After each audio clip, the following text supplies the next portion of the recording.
My boyfriend, 22 male, compared me to his brother's perfect girlfriend and has started tearing apart our relationship. Original post. My boyfriend, Jake, and I are high school sweethearts and share an apartment with his brother Finn. Finn has been seeing a woman named Bonnie for the past 3 months. They met over Tinder, and with certain restrictions lifted, we're finally getting to spend time with her IRL. She's a really great person, and she and Finn are stupidly into each other. Like accidentally finishing each other's sentences in love, staring at each other with big gooey eyes in love. It's kinda gross, but kinda sweet. A couple of days ago, I noticed that Jake's been acting weird. He's been a lot quieter and a bit colder to me, going to bed early, getting up late. I tried to kiss him, and he turned away. Yesterday, when Finn was out, I asked what was up with him. He started off kinda hostile, but when I said that I was really feeling hurt, he blew up. Summarized, he told me that he was rethinking our entire relationship after listening to his brother talk about Bonnie. He said that Bonnie asked for Finn's preference when she cut her hair and didn't get bangs when he said he thought they looked stupid when I got a pixie without asking Jake what he'd think first. He said that Bonnie gave Finn a blowjob every night before bed and one every morning when he woke up, when I don't really like oral, giving or receiving. He said I never offer to give him massages or pack his lunch. For clarification, I do things for him all the time, but we've never been lovey-dovey. We don't even celebrate Valentine's Day. His suggestion. We both always agreed it was stupid and unrealistic. In fact, we always used to make fun of people for being sappy, and definitely gave Finn hell for a bit over being so gooey. He was crying by the end of it, saying that he felt sick over missing out on someone who would love him that much. I said I loved him, but he didn't want to hear it. He started gagging and threw up a little bit because he was crying so hard. I didn't know what else to do, so I got him some water and went to bed. I went to work early, and I've been hanging out at a coffee shop, but I have to go home soon. I have no idea where to go from here or what to say to him. I don't even know if we're still together. Help? Just with all of this shit. Top comments. Comment 1. In a million years, I would never be able to look at my partner again if they said something like this to me. I'd be out the door for good. No thank you. That kind of entitlement and immaturity is a boner killer. Comment 3. He sounds like a grown-up version of Eric from South Park. Update 1. Sorry I didn't respond to anyone's comments. I went home after posting, and by the time I logged back onto Reddit, the post had been locked. A few of you asked for the update, so here it is. I'm single. I came home, and Jake was gone. Finn was there, and asked if I could sit down for a bit. He wouldn't give me the exact details, but said that he and Jake had talked while I was out. He also showed me a few text messages to prove it. Apparently, Finn had never shared any details with his brother, but Jake had been able to hear them moan through the walls when Bonnie stayed over. It wasn't a bro talk or anything after all, just the man I thought was gonna marry listening to his brother have sex through the walls. Neat. When Finn got home from work, Jake tried joking about it and made comments about Bonnie's race. Finn kicked him out, and now Jake is gonna be staying with their parents, so I have to pay his share of the rent too, because Finn refuses to let him in, and Jake refuses to come back. Double neat. A few people had questions, so here we go. Did Jake ever mention wanting romantic gestures? No. We actually got together because we were the only goths in school. We bonded over being against lovey-dovey stuff like that. We grew out of the edgy phase, but yeah, he always was firm. He hated Valentine's Day and women who needed roses or gifts to feel loved. Has he ever done anything like this before? Now that I think about it, yeah. He's thrown tantrums before, but never like this. Things like carrying out orders, forgetting his side dishes, or stores running out of his favorite items always made him really emotional. Why don't you like oral? A bad incident involving Jake's braces left me with some scarring down there. He liked deep throating. 0 out of 10. I feel sorry for Bonnie. I don't want to know any more details about their relationship, but they seem happy. They work at the same high-intensity job. Think physical trainers or OT. So she packs meal-prepped bento boxes for him and herself. Finn buys her flowers, fixes her car, goes over when spiders get into her apartment. Like I said, they're cute. This is fake? Listen, man, that's your right to believe it. I think it's fake, and I'm the one that has to figure out how to ship 200 Funko Pops to my ex. So there you go. Top comments. Comment 1. I'm the one that has to figure out how to ship 200 Funko Pops to my ex. Nope, his brother can figure that shit out. That dude is no longer your responsibility. You also don't have to pay double rent. Jake can pay rent for a place he doesn't live in. You need to find a new place to live, so you don't have to be surrounded by a reminder of your past relationship. Comment 2. He had 200 Funko Pops. It was doomed from the start. This is a repost sub. I am not the oopie. I sued my parents and received a $1,200,000 settlement for years of favoritism toward my older sister, which deeply affected my life. I sued my parents for manipulating my golden sister and received a settlement of $200,000. Growing up, I always felt like I lived in the shadow of my older sister, Elizabeth. She was 3 years older than me, and from the moment I was old enough to notice, it was clear she was the star of our family. My parents, John and Margaret, were well off and well respected in our community. My father ran a thriving real estate business, and my mother, a retired concert pianist, devoted her time to social events and managing our home. From the outside, we looked like the perfect family, but inside, it was a different story. Elizabeth was their golden child, and everything about her life reflected that. She was brilliant, charismatic, and excelled at everything she tried. Whether it was academics, sports, or music, she outshone everyone, including me.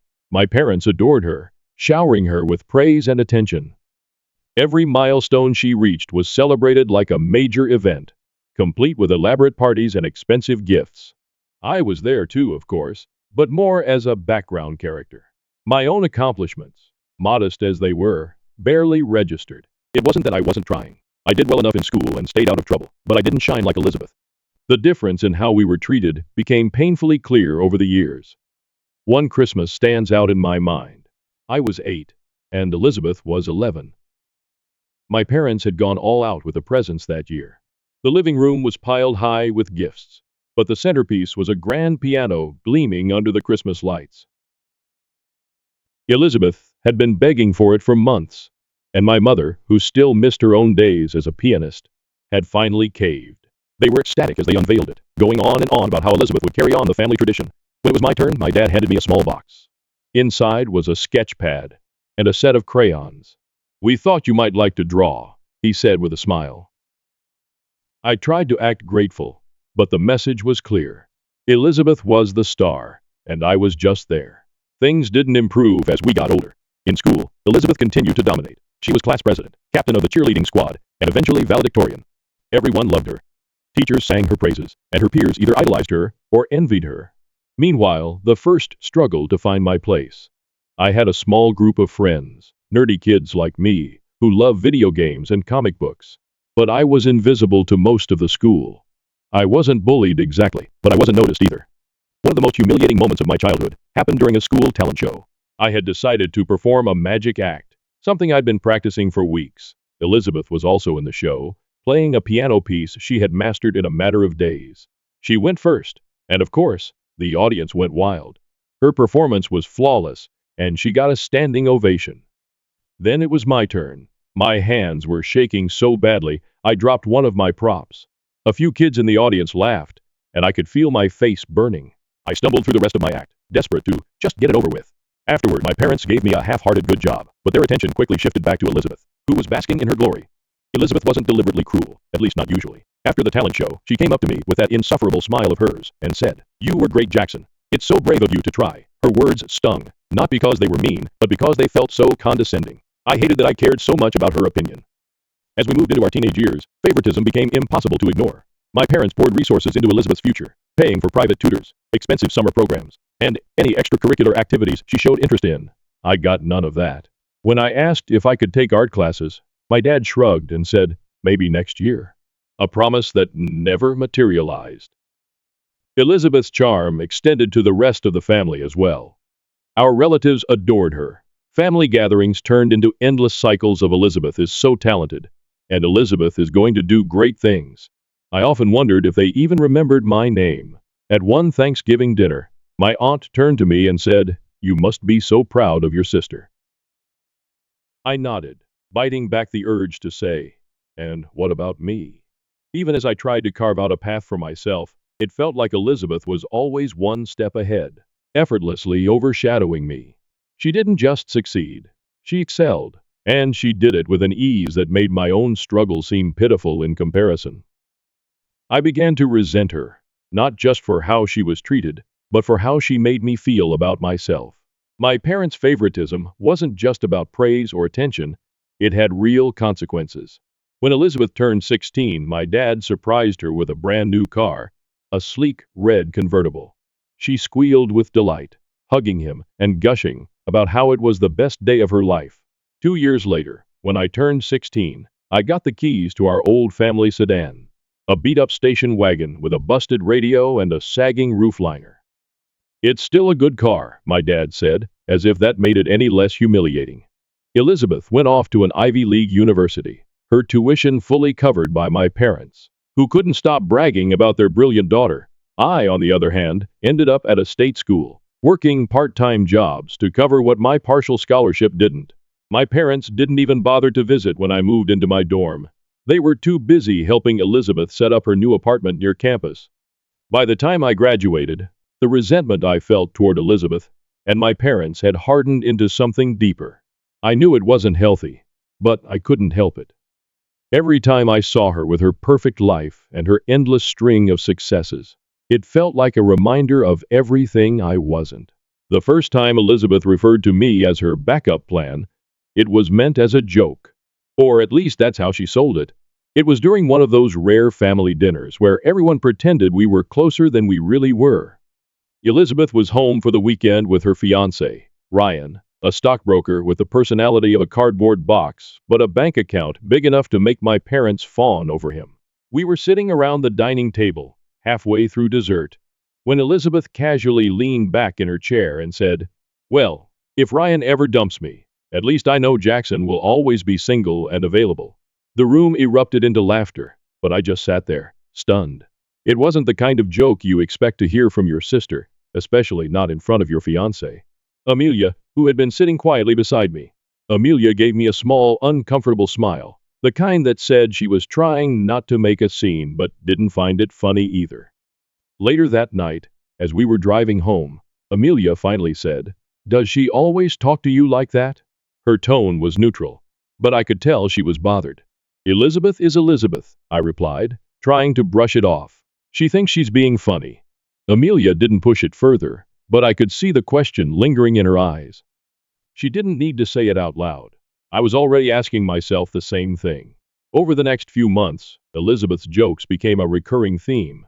She'd bring it up at the most inappropriate times, always with that same smug smile, as if she enjoyed watching me squirm. At first, I tried to laugh it off, but it was hard not to take it personally. It didn't help that Ryan found it hilarious. Hey, at least you got a backup plan, buddy," he said once, clapping me on the shoulder. I wanted to punch him in his perfectly chiseled face. Amelia, however, wasn't amused. During one family barbecue, Elizabeth made her usual comment, something along the lines of, "Don't get too comfortable, Ryan. Jackson's been waiting in the wings his whole life." This time, Amelia didn't hold back. "That's incredibly disrespectful," she said, her voice calm but firm. "Jackson isn't anyone's backup plan." The laughter stopped. Elizabeth's face froze for a moment, then twisted into a patronizing smile. "Oh, come on, Amelia. It's just a joke. Don't take it so seriously. I'm not sure why you think that's funny." Amelia shot back. The tension was thick enough to cut with a knife. My parents exchanged uncomfortable glances, but no one said anything to Elizabeth. They never did. The drive home that night was silent. I could tell Amelia was furious, but she waited until we were in the privacy of our apartment to let it out. "You need to stand up to her, Jackson," she said, pacing the living room. "This isn't okay. She's treating you like a doormat, and you're letting her." "I know," I muttered, rubbing my temples. "But what am I supposed to do? She's always been like this. If I say anything, it'll just make things worse." "It's already worse," Amelia snapped. "She's undermining you in front of everyone, and your parents just sit there like it's normal." "It's not normal, Jackson. It's toxic." Amelia was right, of course, but knowing that didn't make it any easier. Confronting Elizabeth felt impossible. She was so good at twisting words and making herself look like the victim. I'd seen her do it 100 times before. Things reached a boiling point a few weeks later at another family gathering. This time, it was my parents' anniversary party, a lavish affair at a fancy restaurant. Elizabeth, as usual, was the center of attention, holding court with Ryan at her side. Amelia and I tried to stay in the background, but Elizabeth wouldn't let us. Halfway through the evening, she raised her glass and said, "Let's toast to my amazing little brother Jackson. He's always been there for me, and I know he always will be. My reliable backup plan." The room went silent. Everyone turned to look at me, waiting to see how I'd react. Amelia's hand tightened on my arm, a silent plea for me to say something. My heart was pounding, but I forced myself to stand up. "Elizabeth," the first said, my voice shaking slightly. "I don't know what your problem is, but I'm not your backup plan. I'm not your safety net, and I'm not going to sit here and let you treat me like a joke anymore." The words hung in the air like a challenge. For a moment, Elizabeth looked genuinely surprised, but then her expression hardened. "Wow, Jackson," she said, her tone dripping with sarcasm. "Someone's a little sensitive tonight." "I'm not sensitive," I shot back. "I'm tired. Tired of you belittling me every chance you get. It's not funny, and it's not okay." To my surprise, a few people at the table nodded in agreement. Even Ryan looked uncomfortable, but my parents predictably tried to smooth things over. "Let's not ruin the evening," my mom said, her voice tight. "Elizabeth didn't mean anything by it." "Yes, she did," I replied. "And you've let her get away with it for years." That was the moment I realized just how deep the dysfunction ran. My parents weren't going to change. Elizabeth wasn't going to change. The only thing I could change was how I responded to it. Amelia was proud of me for standing up to Elizabeth, but the fallout wasn't pretty. Elizabeth stopped speaking to me for weeks, which honestly felt more like a blessing than a punishment. My parents tried to trip me into apologizing, saying I'd overreacted and ruined the party. But I didn't budge. For the first time in my life, I put my own feelings above keeping the peace, and it felt liberating. Of course, Elizabeth didn't stay quiet for long. When she finally did reach out, it was under the guise of clearing the air, but it quickly became clear she had no intention of apologizing. Instead, she doubled down, claiming I had misinterpreted her jokes and accusing Amelia of turning me against her. That conversation ended with me hanging up the phone, something I'd never dared to do before. It was a small act of defiance, but it felt monumental. For the first time, I wasn't just Elizabeth's overshadowed little brother. I was my own person, and I wasn't going to let her or anyone else treat me like anything less. The family dinner started like any other. Tense, formal, and pretending to be something it wasn't. My parents had invited us all over for a special evening, a phrase that always made me suspicious. Elizabeth arrived late, as usual, sweeping into the room with Ryan at her side, and an air of self-importance that was impossible to ignore. Amelia and I were already seated, making polite conversation with my parents, John and Margaret, and a few extended family members. Aunt Linda, Uncle Robert, and my cousin Claire, who always seemed like she wanted to be anywhere but with us. Elizabeth barely glanced at me as she made her grand entrance, throwing her arms around my mother and exclaiming, "You look amazing, Mom. Did you lose weight?" Her charm was always dialed to maximum in these settings, and my parents lapped it up like thirsty dogs. Ryan followed behind, carrying a bottle of wine that he presented to my father like it was a peace offering. "Thought this might pair well with dinner," he said, his smile as practiced as Elizabeth's. Amelia, seated beside me, squeezed my hand under the table. She hated these dinners as much as I did, but she came anyway, trying to be supportive. I appreciated her more than I could say, especially on nights like this. The meal started without much drama, the conversation staying light and focused on Elizabeth's latest achievements. She had recently been promoted at work and couldn't stop talking about how her boss had personally requested her for a high-profile project. My parents hung on her every word, nodding and smiling like proud parents at a recital. "And what about you, Jackson?" Elizabeth said suddenly, turning her attention to me with a smile that didn't reach her eyes. "What have you been up to?" The question was a trap. It always was. She didn't actually care about the answer. It was just a way to remind everyone that whatever I said would pale in comparison to her latest triumph. Work's been good, I replied, keeping my tone neutral. Busy, but good. Elizabeth raised an eyebrow. That's it? No big promotions? No exciting news? I'm happy with where I am, I said, trying to keep my voice steady. Amelia's grip on my hand tightened. Elizabeth smirked and leaned back in her chair. Well, as long as you're happy. I guess that's what matters. The comment stung, but I let it slide. I had learned over the years that confronting Elizabeth in front of our parents was a losing battle. They always took her side, no matter what. But tonight, I wasn't sure I could keep biting my tongue. The turning point came during dessert. My mother had baked her famous apple pie, a recipe she'd passed down from her grandmother. The conversation had shifted to family traditions, and Elizabeth naturally had taken center stage. You know, she said, her voice dripping with fake nostalgia. It's funny how family dynamics change over time. I mean, I'll always be the overachiever, and Jackson will always be. She trailed off, waving her fork in my direction. Elizabeth, Amelia said sharply, breaking the awkward silence that followed. That's enough. Elizabeth blinked, feigning innocence. What? I'm just saying we all have our roles. Jackson's always been the quiet one, the dependable one. My backup plan, as I like to call him. She laughed as if that made it better. Something inside me snapped. I pushed my chair back and stood up, my hands clenched into fists at my sides. Do you have any idea how offensive that is?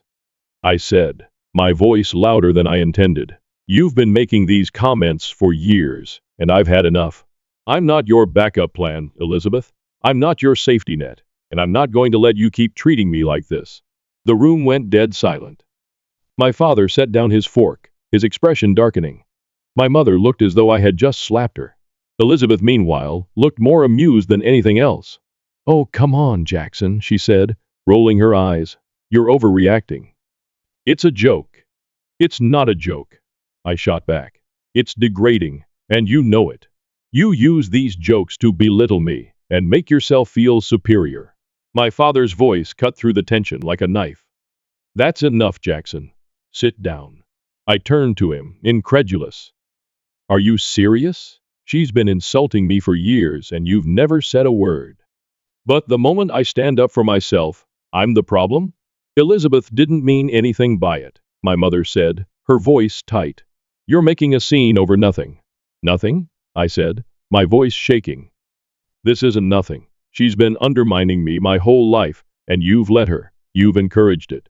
Jackson, my father said, his tone warning, you're out of line. I laughed bitterly, shaking my head.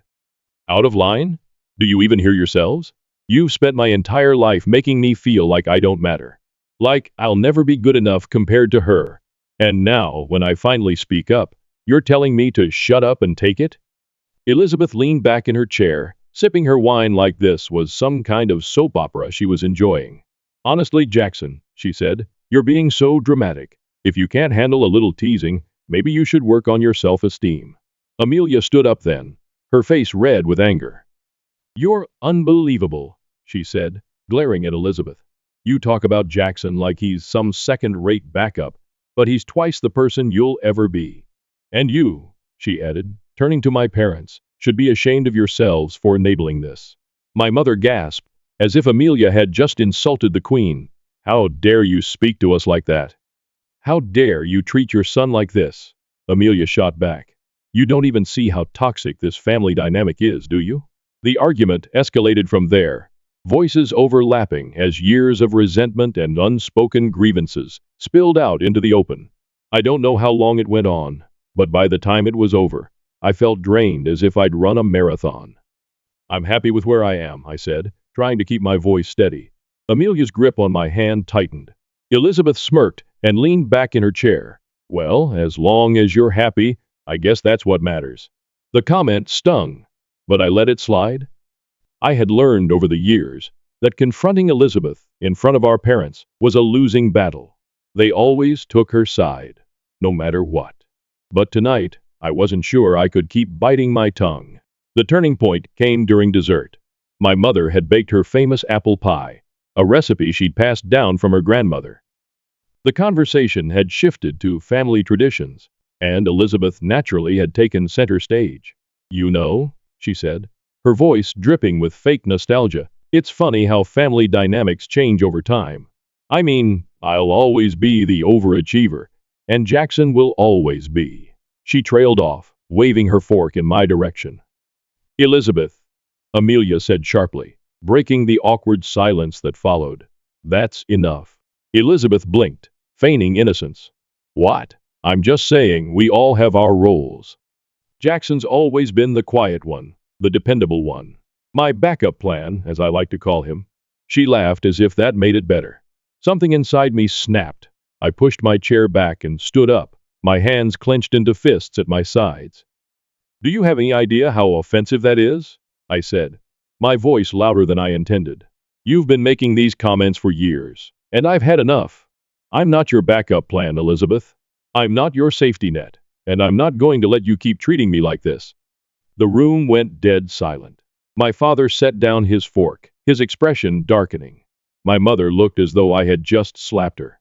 Elizabeth, meanwhile, looked more amused than anything else. Oh, come on, Jackson, she said, rolling her eyes. You're overreacting. It's a joke. It's not a joke, I shot back. It's degrading, and you know it. You use these jokes to belittle me and make yourself feel superior. My father's voice cut through the tension like a knife. That's enough, Jackson. Sit down. I turned to him, incredulous. Are you serious? She's been insulting me for years, and you've never said a word. But the moment I stand up for myself, I'm the problem? Elizabeth didn't mean anything by it, my mother said, her voice tight. You're making a scene over nothing. Nothing? I said, my voice shaking.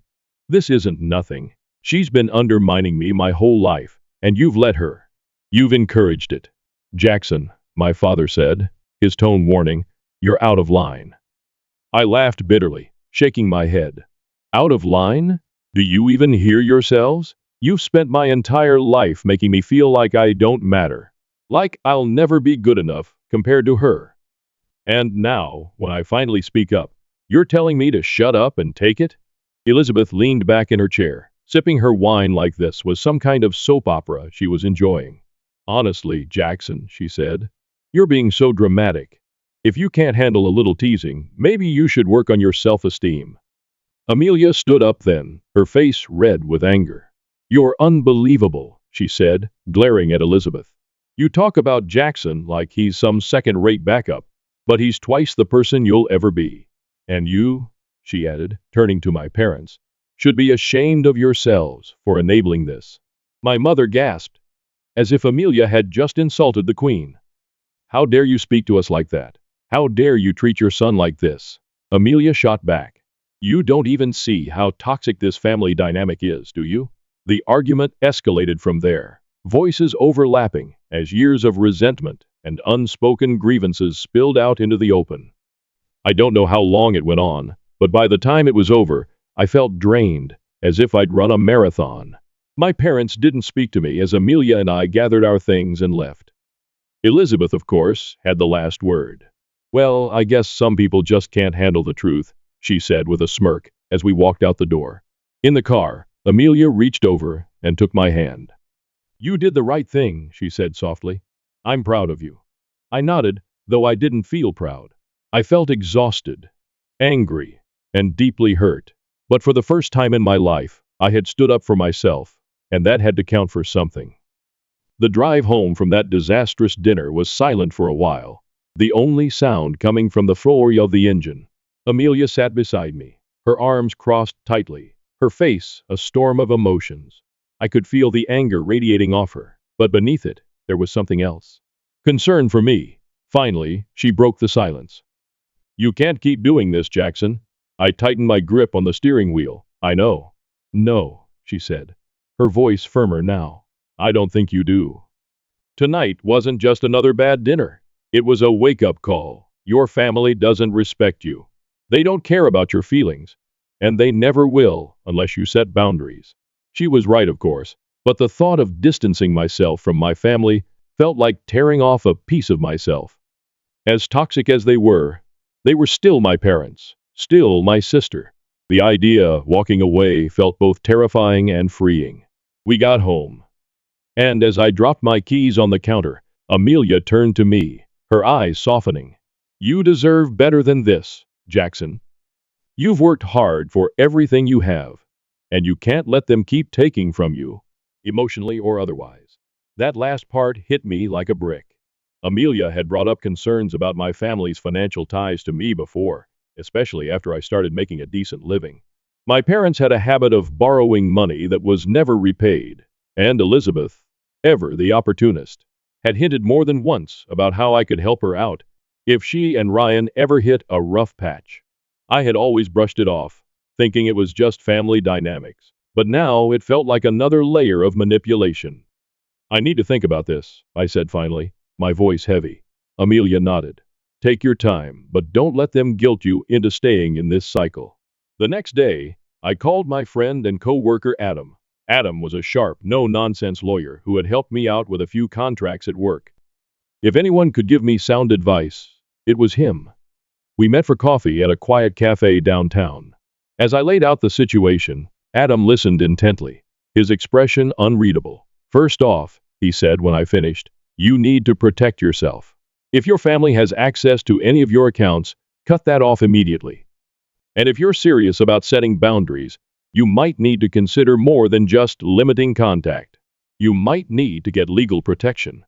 Legal protection? I asked, my stomach sinking. Adam nodded.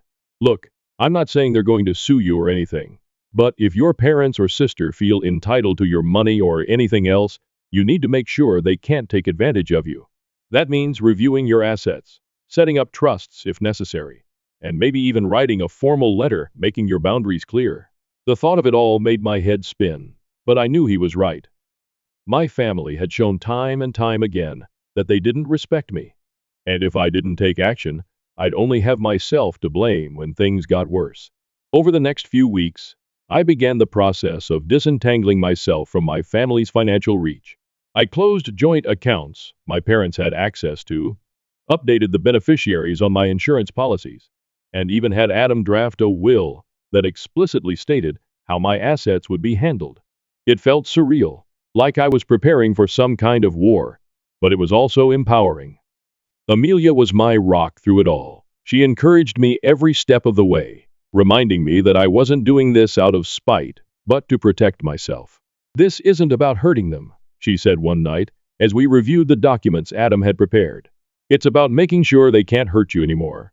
The real test came when my parents called a week later. My mother's voice was sugary sweet, as she asked if I'd like to come over for dinner to smooth things over. I could hear Elizabeth in the background, laughing about something with Ryan. The image of them sitting there, planning their next subtle dig at my expense, made my stomach turn. I'm sorry, Mom, I said, keeping my voice steady, but I think it's best if I take some time away from the family for now. There was a pause, and then her tone shifted. Jackson, don't be ridiculous. We're family. We need to stick together. Family doesn't mean I have to tolerate being disrespected, I said, surprising myself with how calm I sounded.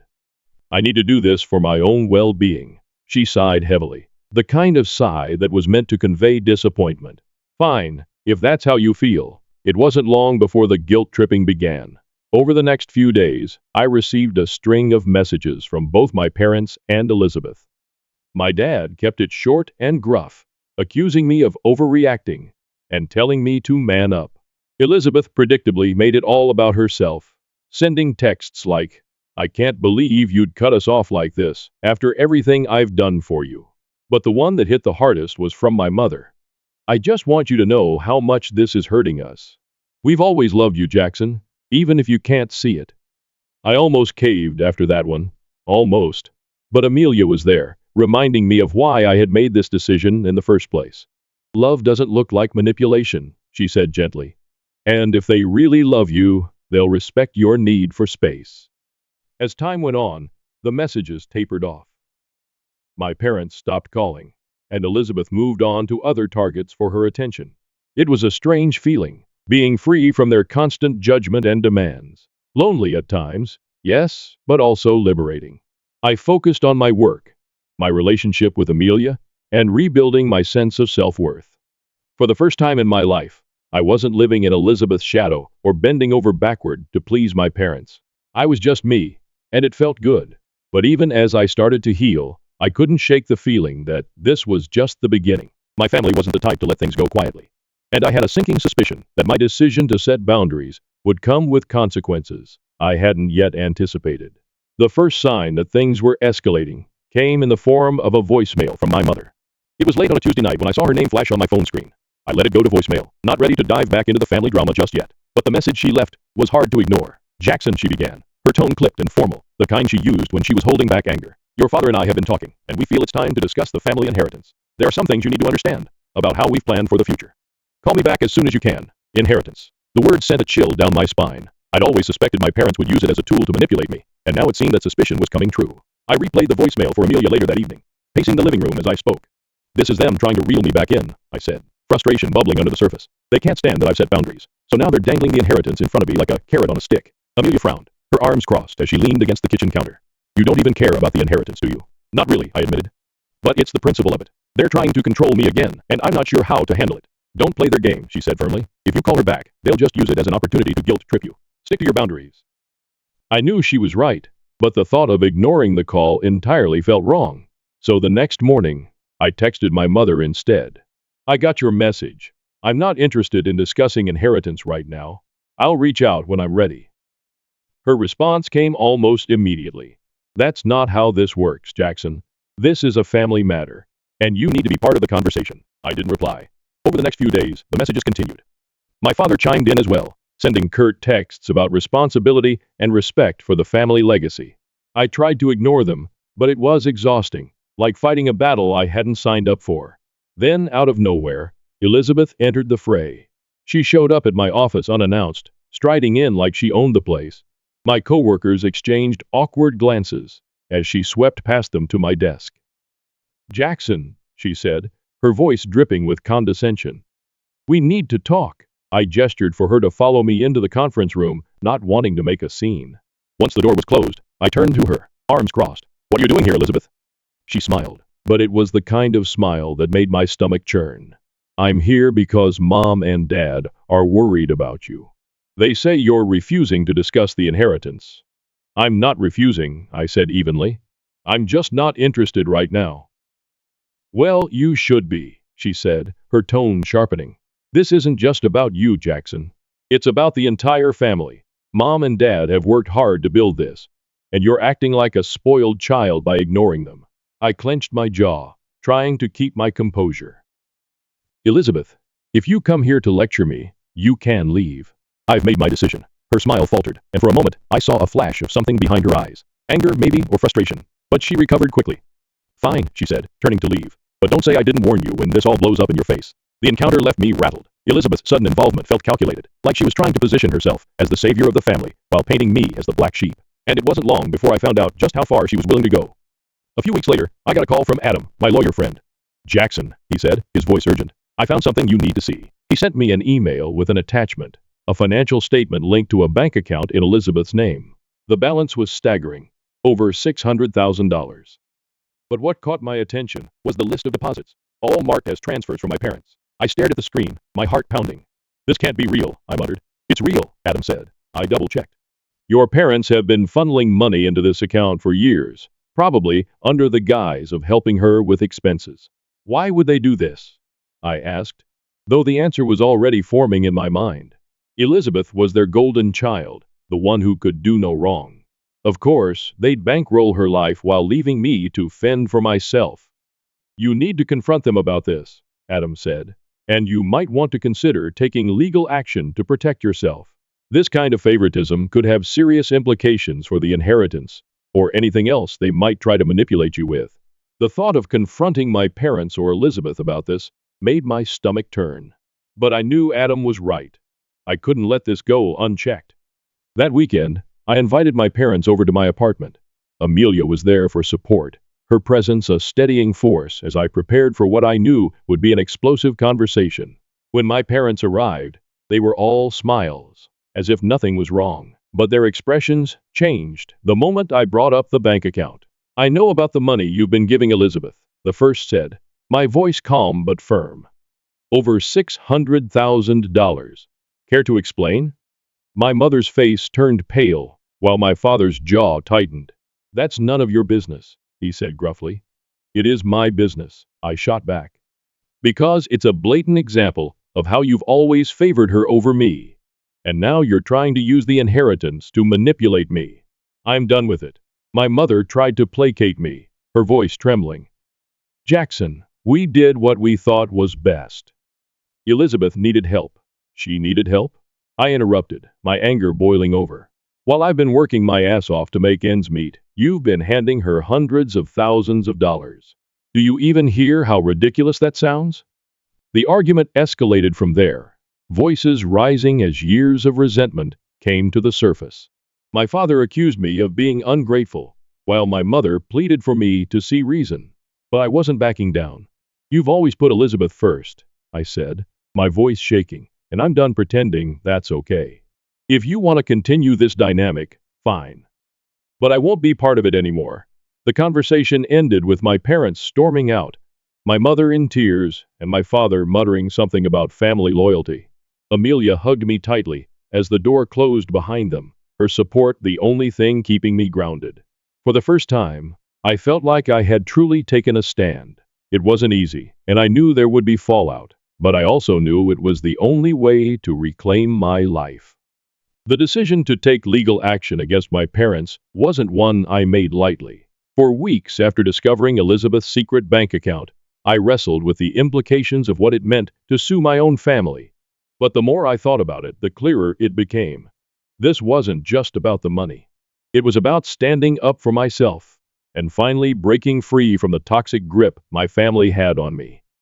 Amelia supported me from the beginning, though she made it clear it was my decision to make. Whatever you decide, I'm with you, she said one night as we sat on the couch, the glow of the TV illuminating her determined expression.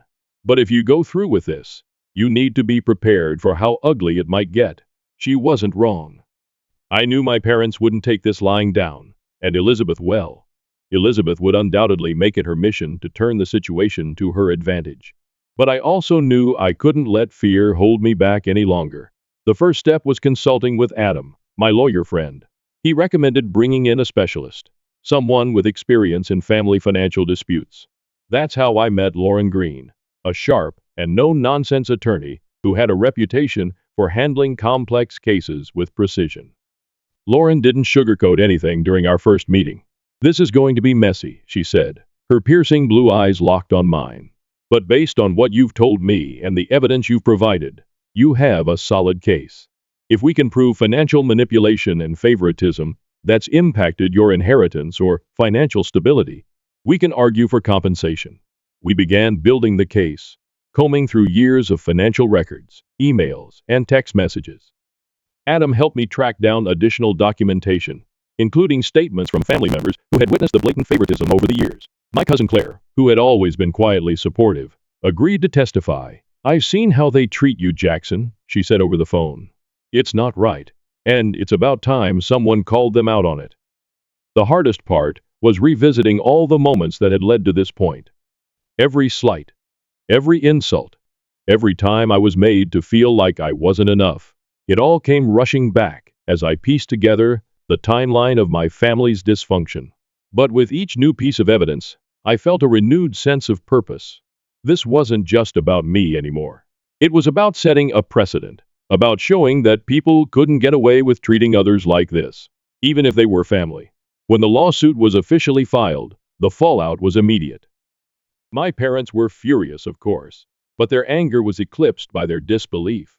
They genuinely seemed to think I wouldn't have the nerve to go through with it. My father called me the day after the filing, his voice cold and clipped. "You're making a mistake, Jackson," he said. "You're going to regret this." "I think the only mistake I've made is letting this go on for as long as it has," I replied, my voice steady despite the knot in my stomach. "This isn't about revenge, Dad. It's about justice." Elizabeth, predictably, was livid. She sent me a series of scathing text messages, accusing me of tearing the family apart and betraying her. "You're nothing but a selfish, ungrateful brat," one message read. "Mom and Dad gave you everything. and this is how you repay them." I didn't bother responding. I knew anything I said would only fuel her rage. The court proceedings began a few months later, and true Lauren's prediction, it was messy. My parents' lawyer, a smarmy man named Victor Crane, tried to paint me as a greedy, ungrateful son who was lashing out because of jealousy. He brought up every instance where my parents had helped me financially, twisting the narrative to make it seem like I was the one taking advantage of them. But Lauren was ready for him. She methodically dismantled his arguments, presenting evidence of the blatant favoritism and manipulation that had defined my upbringing. She called witnesses who testified about the disparity in how my parents treated me versus Elizabeth, and she presented the damning financial records that showed the hundreds of thousands of dollars funneled into Elizabeth's secret account. The most shocking moment came when Lauren called Elizabeth to the stand. She was visibly annoyed, her usual confidence faltering under the weight of the cross-examination. Lauren didn't hold back, pressing her on the specifics of the bank account and the reasons behind the massive transfers from my parents. At first, Elizabeth tried to deflect, claiming the money was for necessary expenses, and that my parents had offered it willingly. But when Lauren presented an email exchange between Elizabeth and my mother, in which Elizabeth explicitly demanded more money to cover her lifestyle, her facade cracked. "This is ridiculous," Elizabeth snapped, her voice rising. "I don't see why this is even relevant. Jackson is just jealous because he's always been second best." The courtroom fell silent, her words hanging in the air like a confession. Lauren let the moment linger before calmly turning to the judge. "I think that speaks for itself, Your Honor." The trial lasted several weeks, each day more exhausting than the last. But when the verdict finally came, it was worth every moment of stress and heartache. The judge ruled in my favor, citing clear evidence of financial manipulation and emotional harm. My parents were ordered to pay $1,200,000 in compensation, a sum that felt less like a windfall and more like a validation of everything I had endured. The victory was bittersweet. I knew the money wouldn't fix the damage my family had done, and it certainly wouldn't repair our broken relationships. But it was a start, a way to reclaim my life and move forward without the weight of their manipulation holding me back. As Amelia and I left the courthouse that day, hand in hand, I felt a sense of relief I hadn't felt in years. For the first time, I was free. Free to live my life on my own terms. Free to build a future that wasn't defined by the shadows of my past. And for the first time, I truly believed I deserved it. Moving to a new city was Amelia's idea, but as soon as she suggested it, I knew it was exactly what we needed. The court case had drained me emotionally and mentally, and staying in the same city felt like staying in the shadow of everything that had happened. The whispers, the sideways glances from people who knew my family. It was suffocating. Amelia found a place 400 kilometers away, a modest but charming apartment in a quiet neighborhood. It wasn't flashy, but it had everything we needed. Space to start fresh and enough distance from my family to feel like a new chapter. Packing up our lives and saying goodbye to the city I had lived in for so long was bittersweet. But as we drove out of town that morning, I felt an unfamiliar sense of hope stirring in my chest. The new city was different, quieter, friendlier. Our neighbors introduced themselves on the first day. A retired couple named Greg and Marcia who lived across the hall. Greg was a handyman with a knack for fixing anything, and Marcia baked enough cookies to feed an army. "If you ever need anything, just knock," she said with a warm smile, handing us a plate of still warm chocolate chip cookies. I wasn't used to this kind of welcome. It felt foreign but comforting. Amelia and I threw ourselves into settling in. She started working remotely for her marketing firm, and I found a job managing operations for a local tech startup. It was smaller than what I was used to, but the environment was welcoming, and the lack of corporate drama was a relief. For the first time in years, I felt like I could breathe. The real work, though, began when Amelia suggested we try therapy. "We've been through so much, Jackson," she said one evening, as we unpacked boxes in the living room. "I think it could help both of us process everything, and maybe help us figure out how to move forward." I hesitated at first. Therapy wasn't something I'd ever considered. It felt too vulnerable, too exposing. But Amelia was patient, and eventually, I agreed to give it a try. That's how we met Dr. Claire Matthews, a calm and empathetic therapist who had a way of making you feel safe even when you were bearing your soul. Our first few sessions were rough.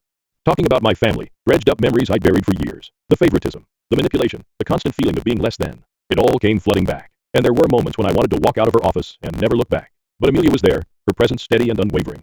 And with time, I started to open up. Dr. Matthews helped me see patterns I hadn't fully understood before. She showed me how my parents' behavior had shaped not only my self-esteem, but also my relationships and decision-making. "You've spent so much of your life trying to prove your worth to people who were never going to see it," she said during one session. "It's time to focus on what you want and what makes you happy." Amelia and I also worked on our relationship in therapy. The lawsuit, the family drama, the stress, it had taken a toll on both of us, and I hadn't realized how much until we started unpacking it. But the process brought us closer. For the first time, we weren't just surviving, we were building something real, something strong. Thank you for watching. If you haven't subscribed yet, Please do so and hit the notification bell to stay updated with more shocking real-life stories happening around you. I've worked hard for 17 years to support my family, only to discover my wife's betrayal and that some of my kids aren't mine. Original post. Hi. I'll try to keep this short. Both in our 30s and have been together 17 years. I'm male 30s and am the sole provider for my family of 6, partner and 4 kids. 2 high-energy dogs. I work 5 days a week and sometimes work on weekends if we need a little more cash. My partner is a Sage M and hasn't worked since our eldest was born by her own choice. I wake up at 5 a.m. and take the dogs out, prepare kids' lunches, snacks, ensure all school essentials such as bags, etc. are at the front door, then head to work in a physically demanding job. Kids are picked up for daycare, school at 7. Due to after-school activities and clubs, etc., they're not home until 6. I come home at 7 and make dinner most nights, help with homework, do bath time for the little ones, do dishes, take dogs out for a longer walk again, put little ones in bed. If the house is a mess, I will of course clean it. I pay for everything: mortgage, bills, insurance, groceries, clothes, toys, technology, after-school activities, dates, a woman to deep clean the house once a month. My partner wants to go on a 2-week-long vacation with her friends, which will overlap with the weekend away. I had planned with my brother, who I rarely get to see as we live so far away. She wants me to cancel my trip as she's tired and needs a break. We got into an argument over it in which unkind things were said on both sides. But I am unwilling to budge on this. How do I get through to her that I need some rest? TLDR. I pay for everything, do housework, childcare, etc., while my wife is a SAMM. She wants to go on a 2-week-long vacation with her friends, which means I won't be able to go on a weekend trip with my brother, which was planned well in advance. We argued, in which she told me I need to help out more, and I basically said what's in the title. How do I get through to her? Edit, Lash, additional info. Hello all. Sorry, I haven't replied to many comments, but I have read most of them. I've seen a couple questions I'd like to answer, and figured that making a post would be better than replying to individual comments. My children are between 16 and 6. My wife doesn't take anyone to their clubs. Activities. Younger children's school finishes at 3 p.m. Their clubs are in the school. Older kids' school finishes at 3:30. They stay in a club until 4:30, and then go to a youth group with their cousins until they come home. My eldest makes their way to and from school on their own, while my youngest is picked up and dropped off. Kids are of course able to eat breakfast at home, but often enjoy eating with their friends before school starts at 8. My wife doesn't walk the dogs because she doesn't like to, and frankly, they don't like her. I enjoy my time walking the dogs because it allows me some time to think. We have a large yard with dog houses, toys, and some agility equipment for them to use while I'm gone. They also get mental stimulation through Kongs and puzzle toys, which have been prepared and stored in the freezer. What does my wife do all day? Honestly, she's not isolated. She often tells me of things she's done with her friends, sister, mother, etc. She goes to the gym, does and enjoys hobbies such as embroidery, knitting, and some jewelry design. She changes what she likes to do, says it keeps things fresh. Housework-wise, she does the laundry. I fold and distribute later. She will give dogs water and prepared meals. Enrichment. We have those robot vacuums. Older kids take care of their own rooms, bathrooms for an allowance. Have you ever not truly noticed something until it's right in front of your face? I was so mad because I wanted to go see my brother, and she wanted to go on vacation with her friends. Yes, she wants me to pay for it. And things have been like this for so long that I didn't see how unfair and imbalanced things were until I truly started to look at how our duties were distributed. You've all given me a lot to think about. I'll answer some comments later. Update 1. Some of you have suggested that I enable her behavior, and I'd like to address it to explain how things got this way to begin with. My wife worked from age 16 to 20, but I'd often come home after work during the early stages of her pregnancy, and she would tell me of how bad the morning sickness had been and how she was getting in trouble at work for being late or not turning up due to the issues she was having. One night, after a long discussion about things, she suggested that it would be easier and better for her and the baby if she stayed home during the pregnancy. I was reluctant at first because we weren't exactly swimming in cash, but ultimately, the health of my wife and child were more important than a few months of added stress. To save money, we moved in with my wife's older sister and her husband. We split rent and utilities, but we're still saving some money.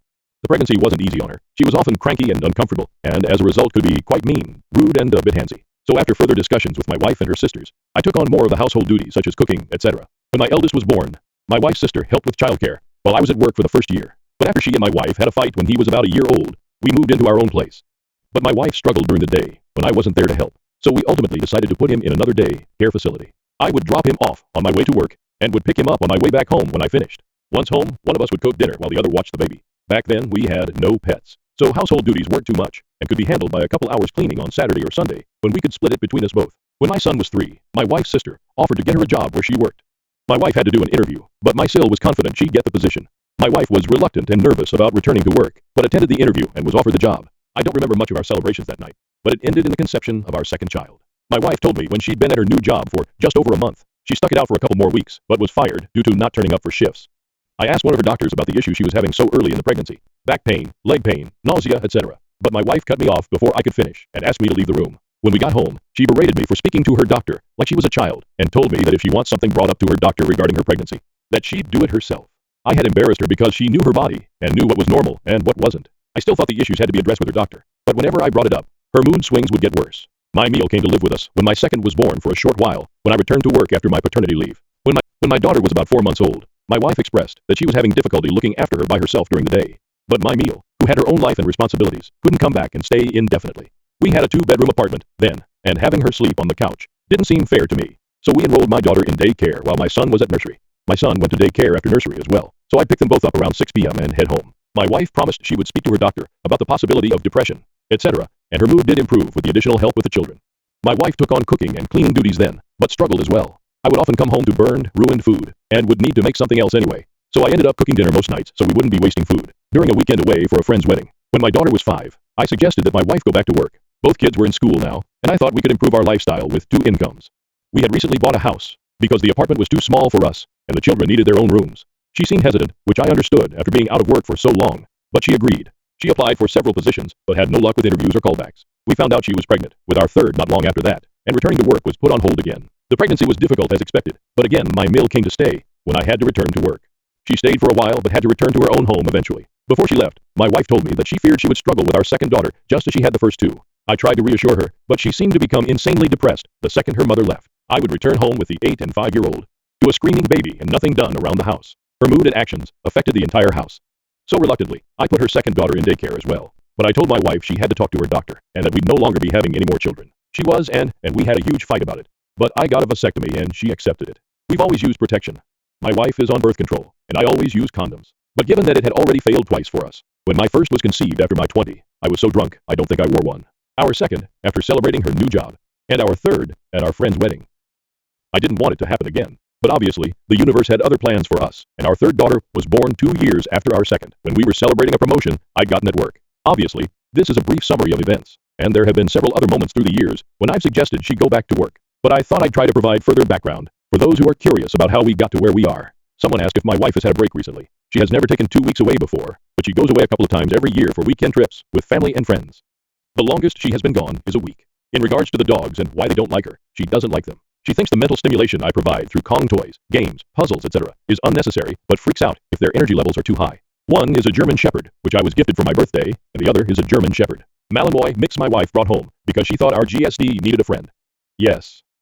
They have been to training and were originally in doggy daycare for the first couple years.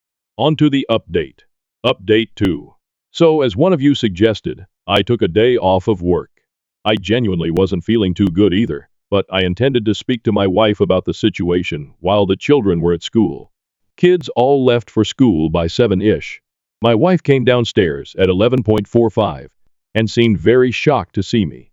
She asked what I was doing at home, and I explained I took a sick day as I wasn't feeling well. The first words out of her mouth were, "But we need the money. You don't look that bad." I made a face, and she quickly asked what was wrong, and asked if she could get me anything. I asked for water, and we sat on the couch, but soon her phone rang, and she went off into the kitchen to talk. She came back a while later and asked if I wanted to get something to eat, and I said we could make something from the kitchen. She said she wanted to go out, and I said we could order takeout, but I wasn't in the mood to go out. The dogs had been sitting by the chest freezer, waiting in the pantry for their lunchtime enrichment for 10 minutes now, and I asked if she was going to feed them. She flopped onto the couch and asked me to get it. I said no. She asked again, and I said no again. She glared at me, but eventually got up and gave it to them. She asked me to take her out again several times, and I kept saying no. I was starting to get a migraine, which I told her, but she kept asking, suggesting we could go shopping. She could get her nails done, and we could enjoy the day together. I refused, said we had something to talk about, and she said we would then go upstairs. She came back down 40 minutes later, dressed up, and said if I wasn't going to take her out, she'd go herself. I tried to get her to sit down so we could talk, but she blew me a kiss at the door and rushed outside without even locking it. While she was out, I took some of your advice and canceled the cleaning lady we have. I apologized to her as I really did like her, but she was very understanding, and I think we parted on good terms. She returned home at 8 p.m. and immediately asked where dinner was. I told her the kids and I had already eaten. She asked where her dinner was, and I told her she'd have to make something for herself. She said she'd just order something, and I told her no. This gave her pause, and she looked at me like I just told her she had to starve. She said she couldn't cook, and so told her, I know she's perfectly capable of making something. We have plenty of food. It's not like she has to be Gordon Ramsay to stick a tin of soup or something on the stove. She left again and returned 30 minutes later with McDonald's for herself, which set the younger kids off. Yes, they'd already eaten, but she walked in the door finishing her burger and drink with an empty bag and McFlurry tub.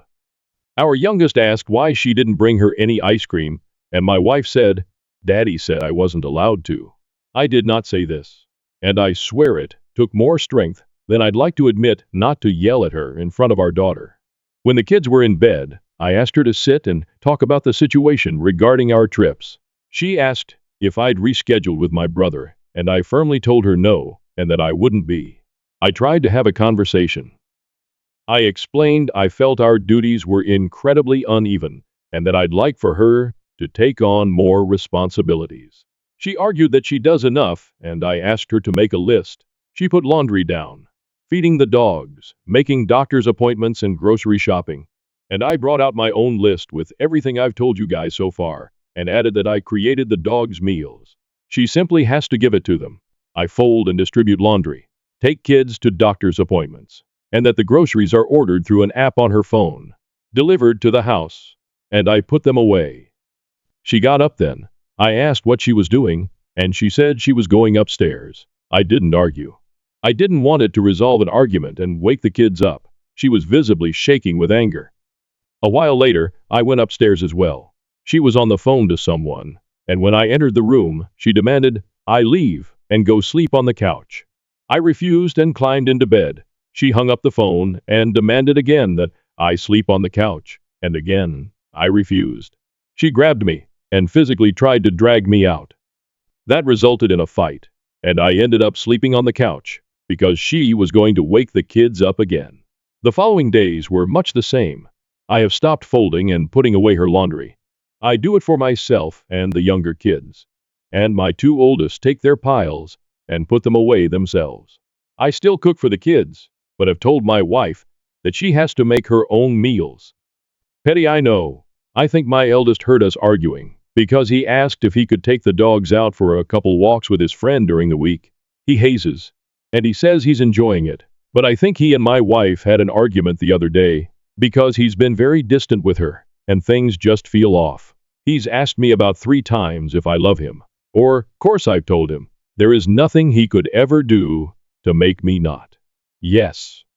I've tried to talk to him about it, but he doesn't want to talk yet, and I need to respect that. I think pushing him could be a mistake.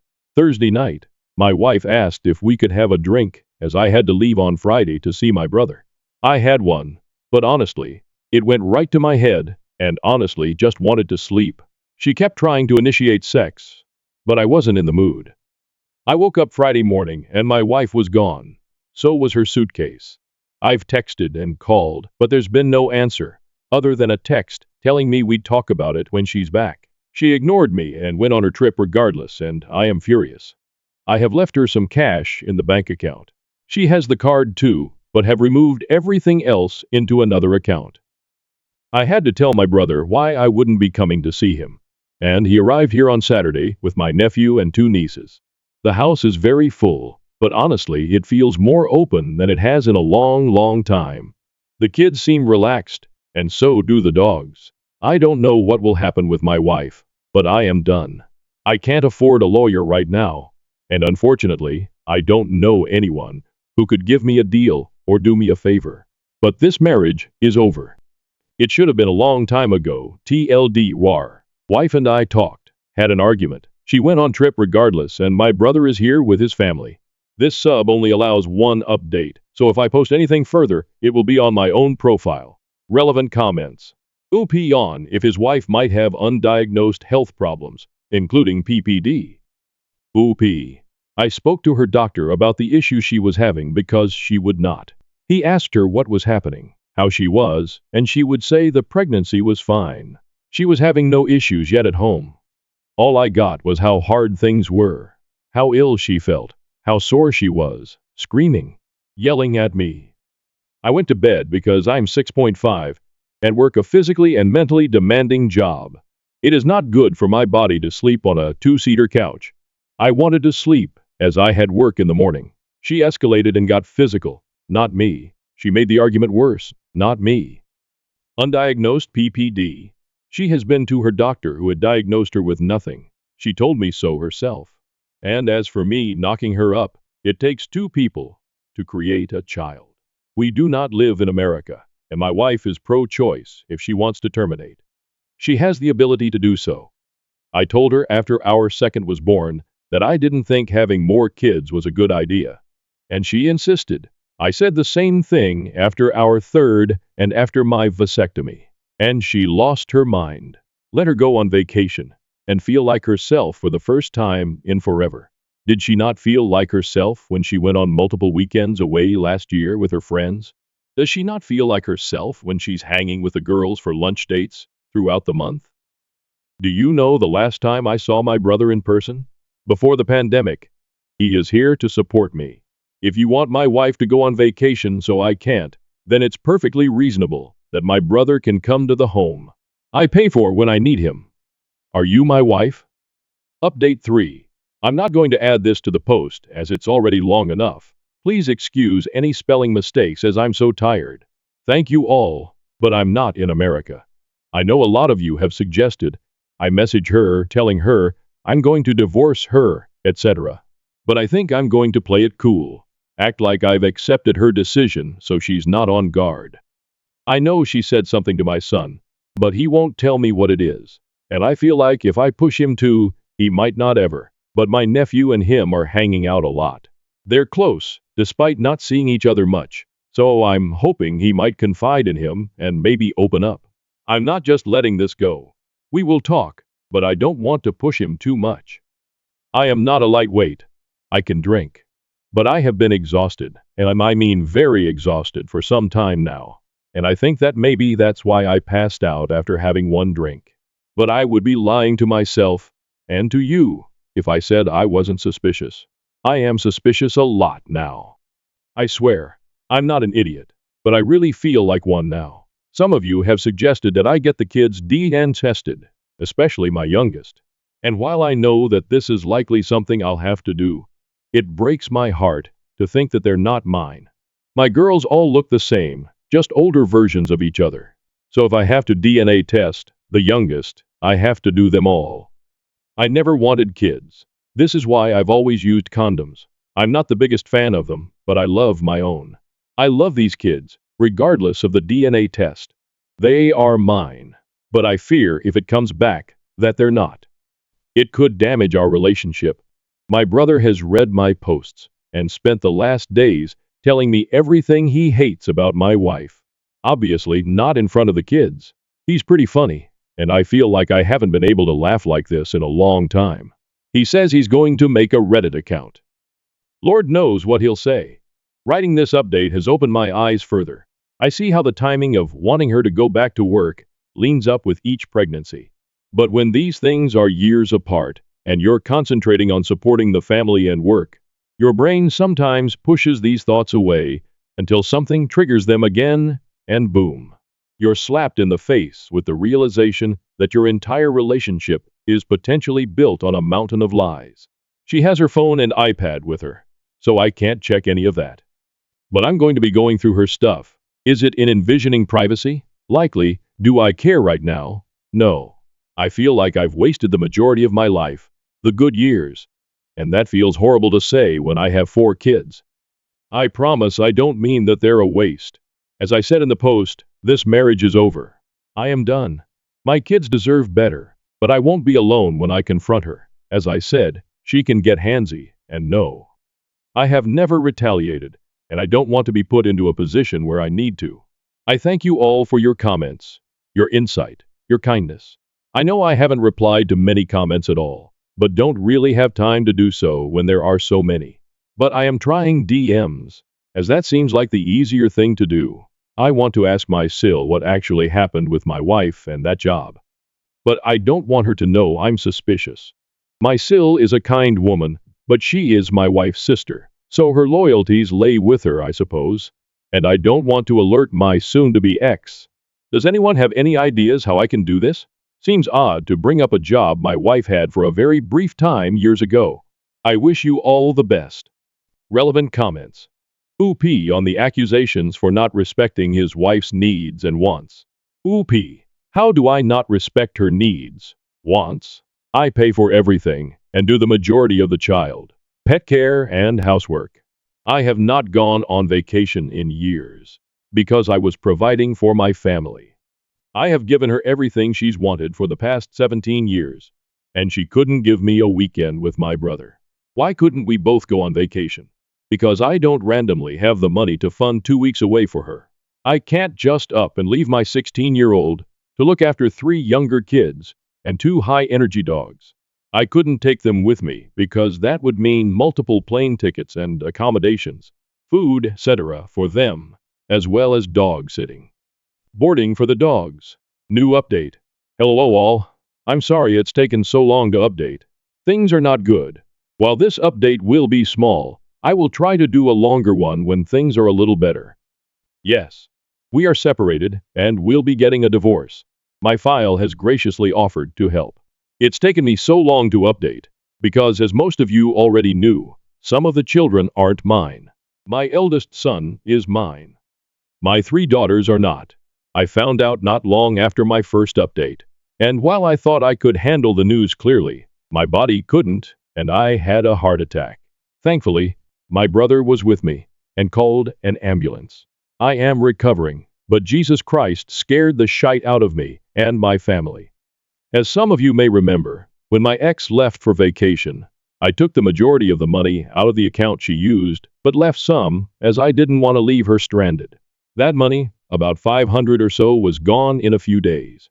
She used her own money that she's been making from OnlyFans to fund her trip. Yes, I'm serious. She has only a fan account. My son had offered to take the dogs out for me during his lunch/free class time, and walked in on his mother making content. In the living room, she told him that I wasn't making enough money for the family to survive and that she had to be the only fan to help support us. She told him I was ashamed and embarrassed, and that I would be very unhappy and hurt if he mentioned it. She told him that doing so could ruin our marriage and could lead us to divorce. My in-laws know everything, as my brother had to call them to help watch my kids while I was in the hospital. My Phil is furious and my Mill is just devastated. She keeps apologizing to me, like she's the one who betrayed me. My ex moved out. She tried to make me leave so she could stay in the house with the kids. But after a conversation with her father, she's renting a place. My eldest daughter and my son know the girls aren't mine. My ex told them after they said they didn't want to go live with her at her new place. My Mill was with them at the time, and according to my daughter, began screaming at my wife for her behavior.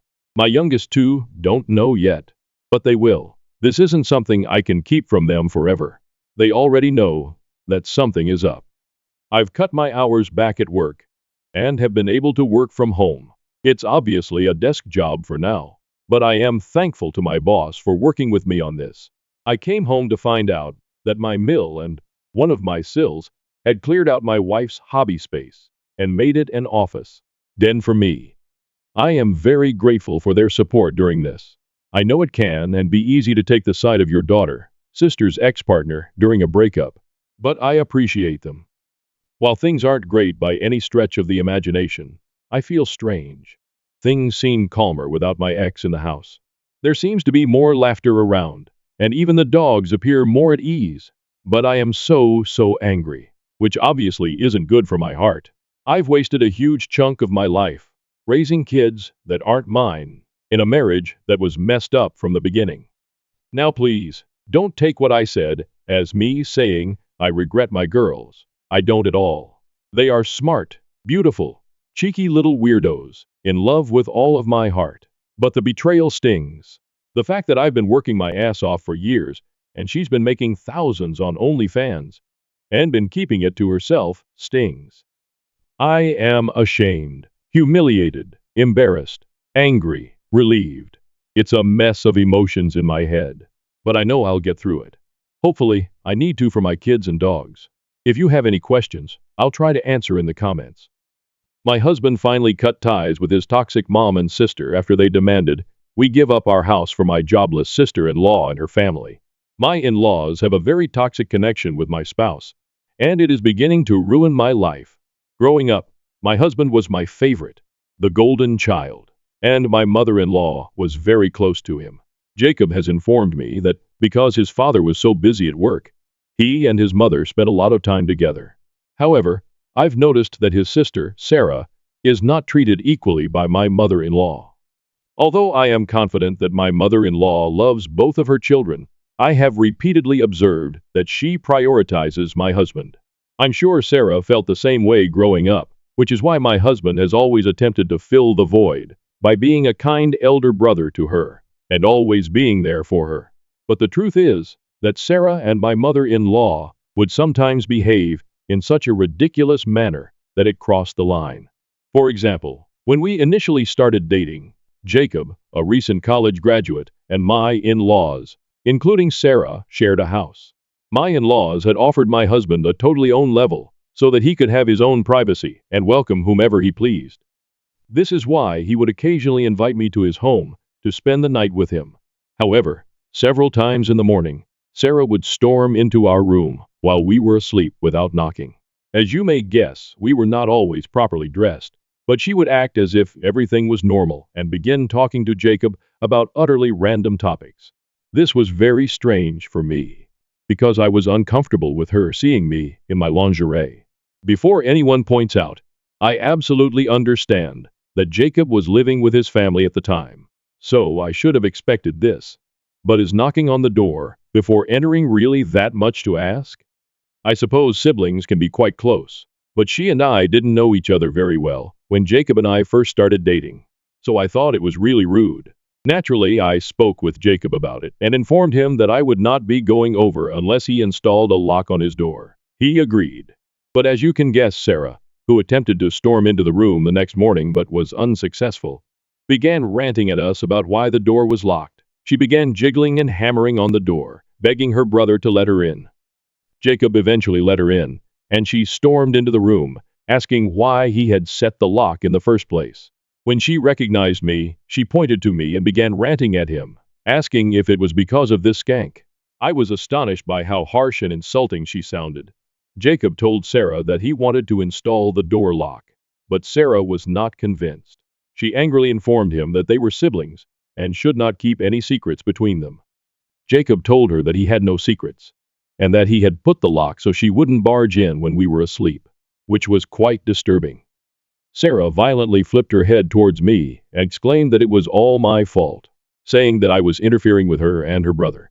This was too much for me as I am generally non-confrontational, so I excused myself to visit the restroom. I could hear her yelling, with Jacob attempting to calm her. When she eventually left, Jacob came in to comfort me. He apologized for her actions and informed me that he would speak with her again so she could apologize to me as well. When I arrived the following weekend, Sarah apologized and offered me a pitiful excuse, claiming that she needed to speak with Jacob urgently and so believed it would be good for me to come in. Jacob forcefully asked her not to bother us again, and she agreed sheepishly. Although this issue appeared to be remedied, it was not the only strange conduct she demonstrated towards Jacob. If Jacob and I differed on something, even something as trivial as movies, and Sarah was around, she would begin telling him that he should date someone with comparable likes, meaning that we were unsuitable for each other. Jacob would give her a condemning look, but she would simply smirk.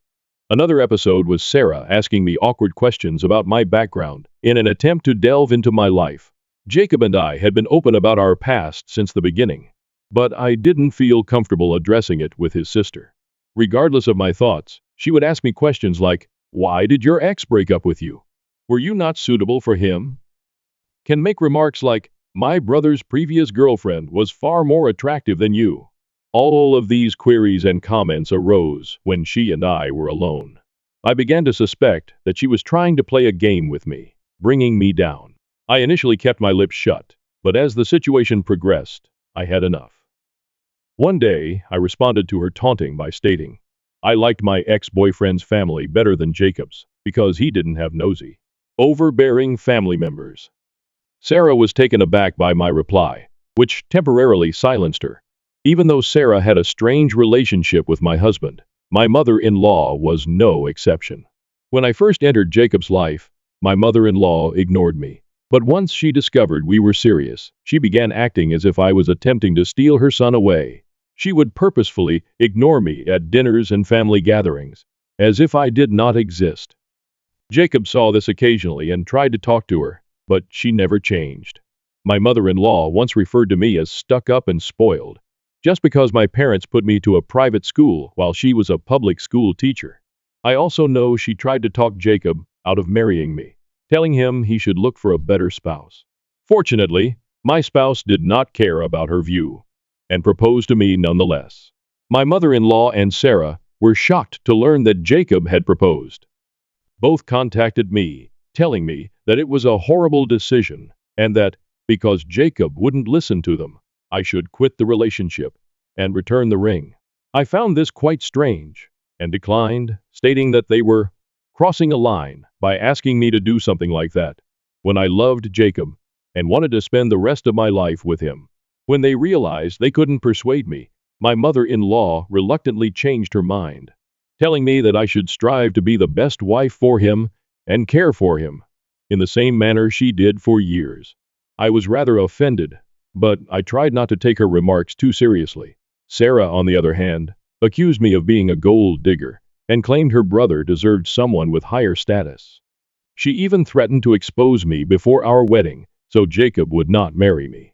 Following this conversation, I immediately spoke with Jacob about everything. He was taken aback by how disrespectful they were towards me. He challenged them, but my mother-in-law and Sarah continued to believe that I was unsuitable for him. Jacob told me to disregard them, assuring me that he loved me regardless of their opinions. Despite his reassuring remarks, I felt horrible that his own family would not embrace me. Jacob and I had already chosen to pay for our wedding ourselves, so when my mother-in-law offered to cover half of the cost, we politely declined. Despite Jacob's reassuring remarks, I felt horrible that his own family would not embrace me. Jacob and I had already planned to pay for our own wedding, so when my mother-in-law offered to cover half of the costs, we politely declined, with Jacob explaining how hard we had worked to save money specifically for this occasion. Instead of being happy for us, she became even more angry, and she began telling Jacob how sad she was, that he no longer needed her. However, Jacob's father appeared to be quite pleased with us. Unlike his sister and mother, his father was very calm and never had any issues with our connection. Since my mother-in-law continued to complain to Jacob, we made a compromise by telling her that we would love for her to organize the rehearsal dinner for us. She agreed, and we appreciated her generosity. However, when the wedding approached, events took an unexpected turn. The first instance came when Sarah invited herself to join us for supper, telling Jacob how much she missed him. Jacob and I were living on our own following our engagement, so we assumed she genuinely wanted to spend time with her brother. We agreed, and Jacob asked me directly if I was comfortable with having supper with her. I reluctantly consented, not wanting to be nasty to my soon-to-be sister-in-law. While we were enjoying our dinner, Sarah abruptly began discussing how much she despised cheating partners, claiming that cheaters were nothing but useless pieces of trash. We stared at her, curious about where she was headed with this. Then, out of nowhere, she looked me directly in the eyes and asked how it felt to be a useless piece of trash. My brow furrowed in perplexity as Sarah began to rant, accusing me of having an affair with my coworker Zach. Jacob, also perplexed, asked her what she meant by saying. Sarah proudly hauled out photos of me and one of my coworkers, waving them around and claiming that she had caught me red-handed. I knew I'd never been unfaithful to Jacob, so I was curious as to why she assumed I was having an affair. Looking through the photos, they appeared to be entirely innocent. It's true that Zach and I were close co-workers, but only because we started at the same time and helped each other out when we made mistakes. So our manager wouldn't criticize us. Zach even had a girlfriend, which Jacob knew about. I don't have a lock on my phone, and I've always been open with Jacob about all of my colleagues. Sarah had turned these pleasant moments caught in photographs into something they were not. Evidence of a fictitious affair. In truth, they were far from it. Her false charges irritated me, since it was obvious she was attempting to damage my reputation and disrupt my connection with Jacob. Before I could defend myself, Jacob, stunned and plainly upset, moved in to help. He questioned Sarah why she was following me around and photographing me with my coworkers in public places without their permission. When Sarah heard this, she began rationalizing her behavior, claiming she simply wanted to investigate me because I was not of their status. And she was scared I was marrying Jacob to steal his money. Jacob told her unequivocally that her charges were false and that she was creating extra drama out of nothing. He tried to reason with her, telling her to stop spreading lies and attempting to destroy our relationship. But Sarah insisted that Jacob open his eyes to the obvious affair that was going on. I also tried to clarify that we were only co-workers, but Sarah insisted on her charges. As her charges grew more serious, the environment became strained. I had had enough and informed her that I was going to make a police report against her for illegally photographing and stalking me. Her look grew terrified as she inquired whether I was serious. I informed her I had all of the evidence. She had purposely tracked me and took these images without my permission, attempting to slander me with ludicrous lies. Sarah stared at Jacob and then back at me, arguing that she did everything to protect her brother and that it wasn't a big deal. She began imploring Jacob to speak with me, worried that if I filed a complaint, it would jeopardize her profession and future. I strongly told her that she could only save herself at this time. Sarah inquired what I wanted. I assured her I wouldn't pursue the complaint if she kept away from my life. Sarah had no other option for escaping the situation at that point. She looked to her brother for support, but Jacob defended me, telling her that she should be grateful. I was willing to let it go because what she had done was clearly wrong. Sarah reluctantly agreed to stay away from me, and we have not spoken since that day. Jacob still has a relationship with her, but she has never spoken to me again. The second incident occurred shortly before our wedding, at the rehearsal dinner. My mother-in-law, who had insisted on planning the meal, rebuffed our offer of assistance in any manner. She told us that she would take care of everything. However, when we arrived, it was evident that the preparations were far from what we had anticipated. The rehearsal dinner had plastic tablecloths on picnic tables and chilly Mexican food. My mother-in-law was upset throughout dinner, which marred the festive atmosphere. She drank excessively and began behaving inappropriately with the guests, repeatedly stating how she couldn't wait for the wedding to end and how stressful it had been, despite the fact that she had not contributed monetarily or assisted with the planning. Eventually, my father-in-law became irate and escorted her away. Sarah attempted to excuse her mother's actions, but my father-in-law refused to listen. As you might guess, the entire affair was a fiasco, and I began to worry that both my mother-in-law and Sarah would wreck the wedding the next day. That night, Jacob and I had our first disagreement. I informed him strongly that he needed to uninvite Sarah and his mother, because, based on their actions, they would surely try to overshadow us at the wedding. My husband angrily protested, promising me that his father would be present. and would not allow them to get away with it. Frustrated, I promised that if he didn't uninvite them, there would be no wedding the following day. Jacob was plainly taken aback by my demand, and even knowing how extreme I sounded, I was concerned about what they might do. I did not want to be embarrassed again in front of my family and friends on our wedding day. Jacob definitely lacked firm boundaries, but I hoped that this ultimatum would make him realize how much his family was interfering with our relationship. Thankfully, Jacob understood and made the proper decision. He called his father early in the morning to inform him that his mother and sister were uninvited. Phil didn't appear startled and promised Jacob that he'd make sure my mother-in-law and Sarah didn't show up there unexpectedly. Shortly after our chat with Phil, my mother-in-law and Sarah began contacting Jacob constantly, apparently trying to persuade him to let them attend the wedding. However, Jacob forcefully told them that he did not feel comfortable having them there because of how they had treated me throughout our relationship. Hearing this, my mother-in-law began accusing me of being a terrible influence and interfering with her relationship with her son. Sarah attempted to argue with him, but Jacob was certain in his decision. I felt horrible that Phil couldn't attend our wedding because of his wife and children. I even felt sorry about issuing the ultimatum. But all of my remorse vanished when I discovered from some of Jacob's cousins that Sarah and my mother-in-law had intended to wear white dresses to our wedding. The cousins informed me that in their family WhatsApp group, which only had female members, Sarah had encouraged the others to wear white as well, stating there was no reason for the bride to be the only one. I was astounded by how low they would go just to hurt me. After knowing this, I was relieved they hadn't been invited. Jacob missed his family, but he could see where I was coming from. Overall, we had a lovely wedding, and no one tried to outdo us. Since that day, my mother-in-law and Sarah have stopped talking to me entirely, which I am absolutely okay with. They only invited Jacob around for dinner or special events, which didn't bother me at all. Phil, on the other hand, was always kind to me, and we stayed in touch over the years. Jacob and I painstakingly saved money and finally purchased a new home this year. It was our first home, and we were overjoyed to own something so meaningful.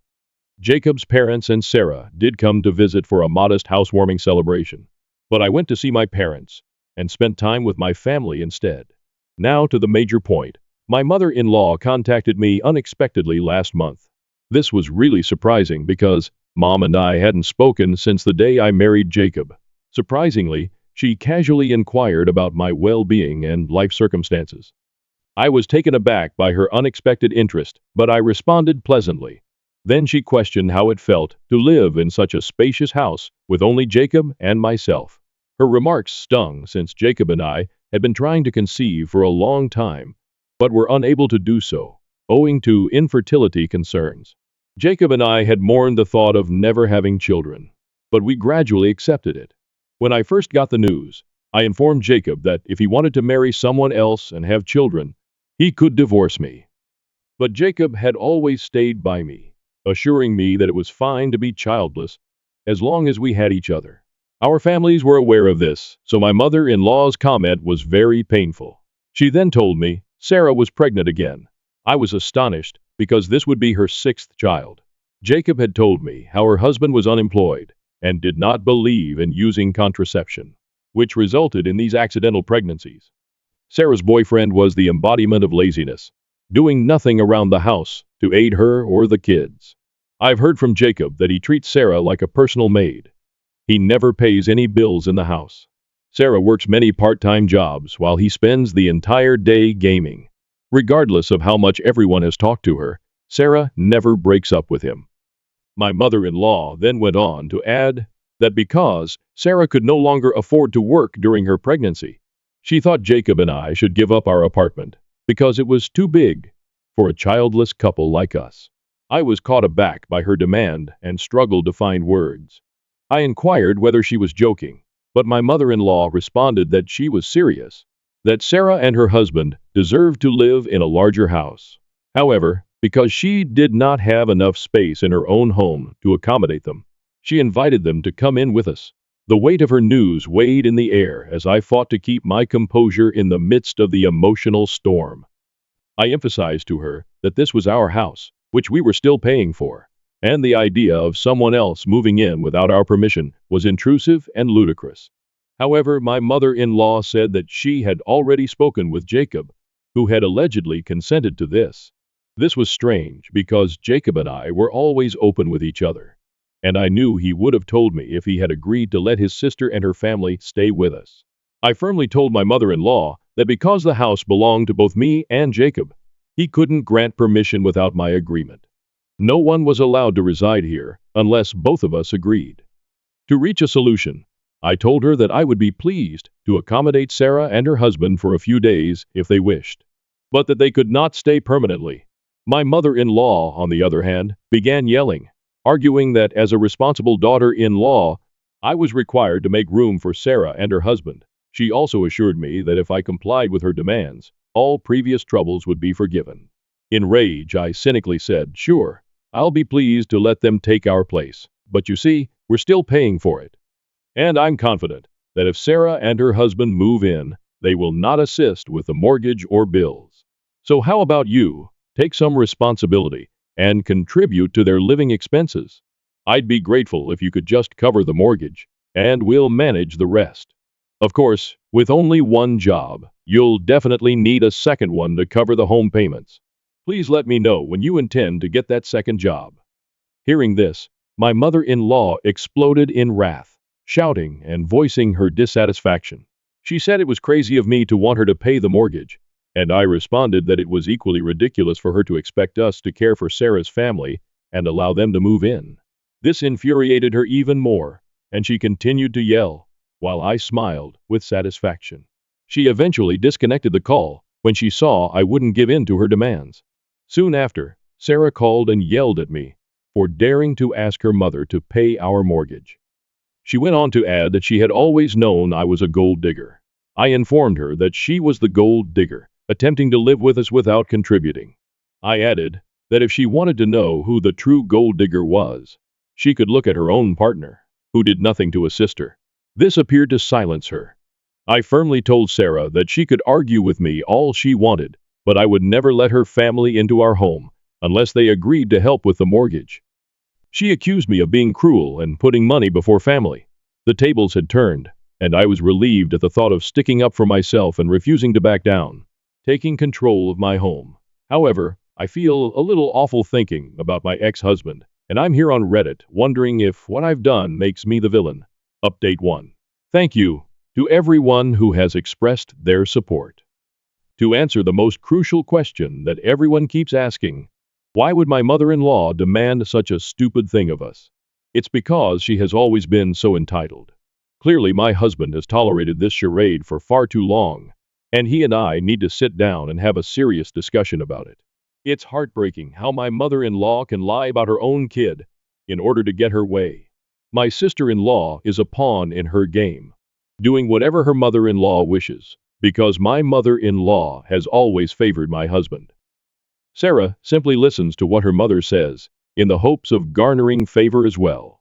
In this situation, Sarah stood to benefit because she could rely on us to pay her expenses and care for her children, while her useless husband did nothing.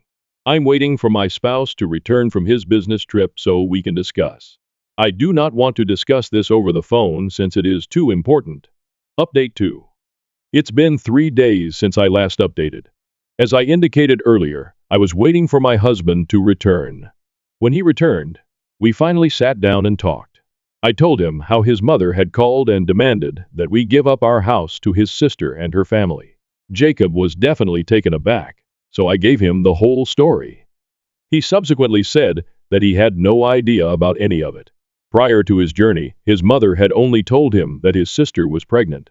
That was all he knew about the situation, and he had no idea his mother would make such unreasonable demands. I informed him forcefully that I expected him to speak with his mother and deal with the matter, because I couldn't bear his family anymore. He agreed. Jacob confronted his mother and questioned why she had lied to me about him. When caught red-handed, my mother-in-law attempted to backtrack, claiming that she had not actually lied. She said that she knew Jacob would have no objections to his sister staying with us, so she took matters into her own hands and approached me personally. Jacob stopped her off and questioned why she thought he would be fine with Sarah and her entire family coming in. My mother-in-law explained that because Jacob and Sarah were close, he would naturally want to support her by allowing her family to come in. Hearing this, I closed my eyes in disgust, but remained silent, allowing Jacob to handle his mother. Jacob then firmly told her that he was not going to let Sarah, her unemployed husband, and their 6 children move in with us. He also stated that she had no authority to compel us to take care of them. My mother-in-law started yelling, stating Sarah desperately needed aid at this time.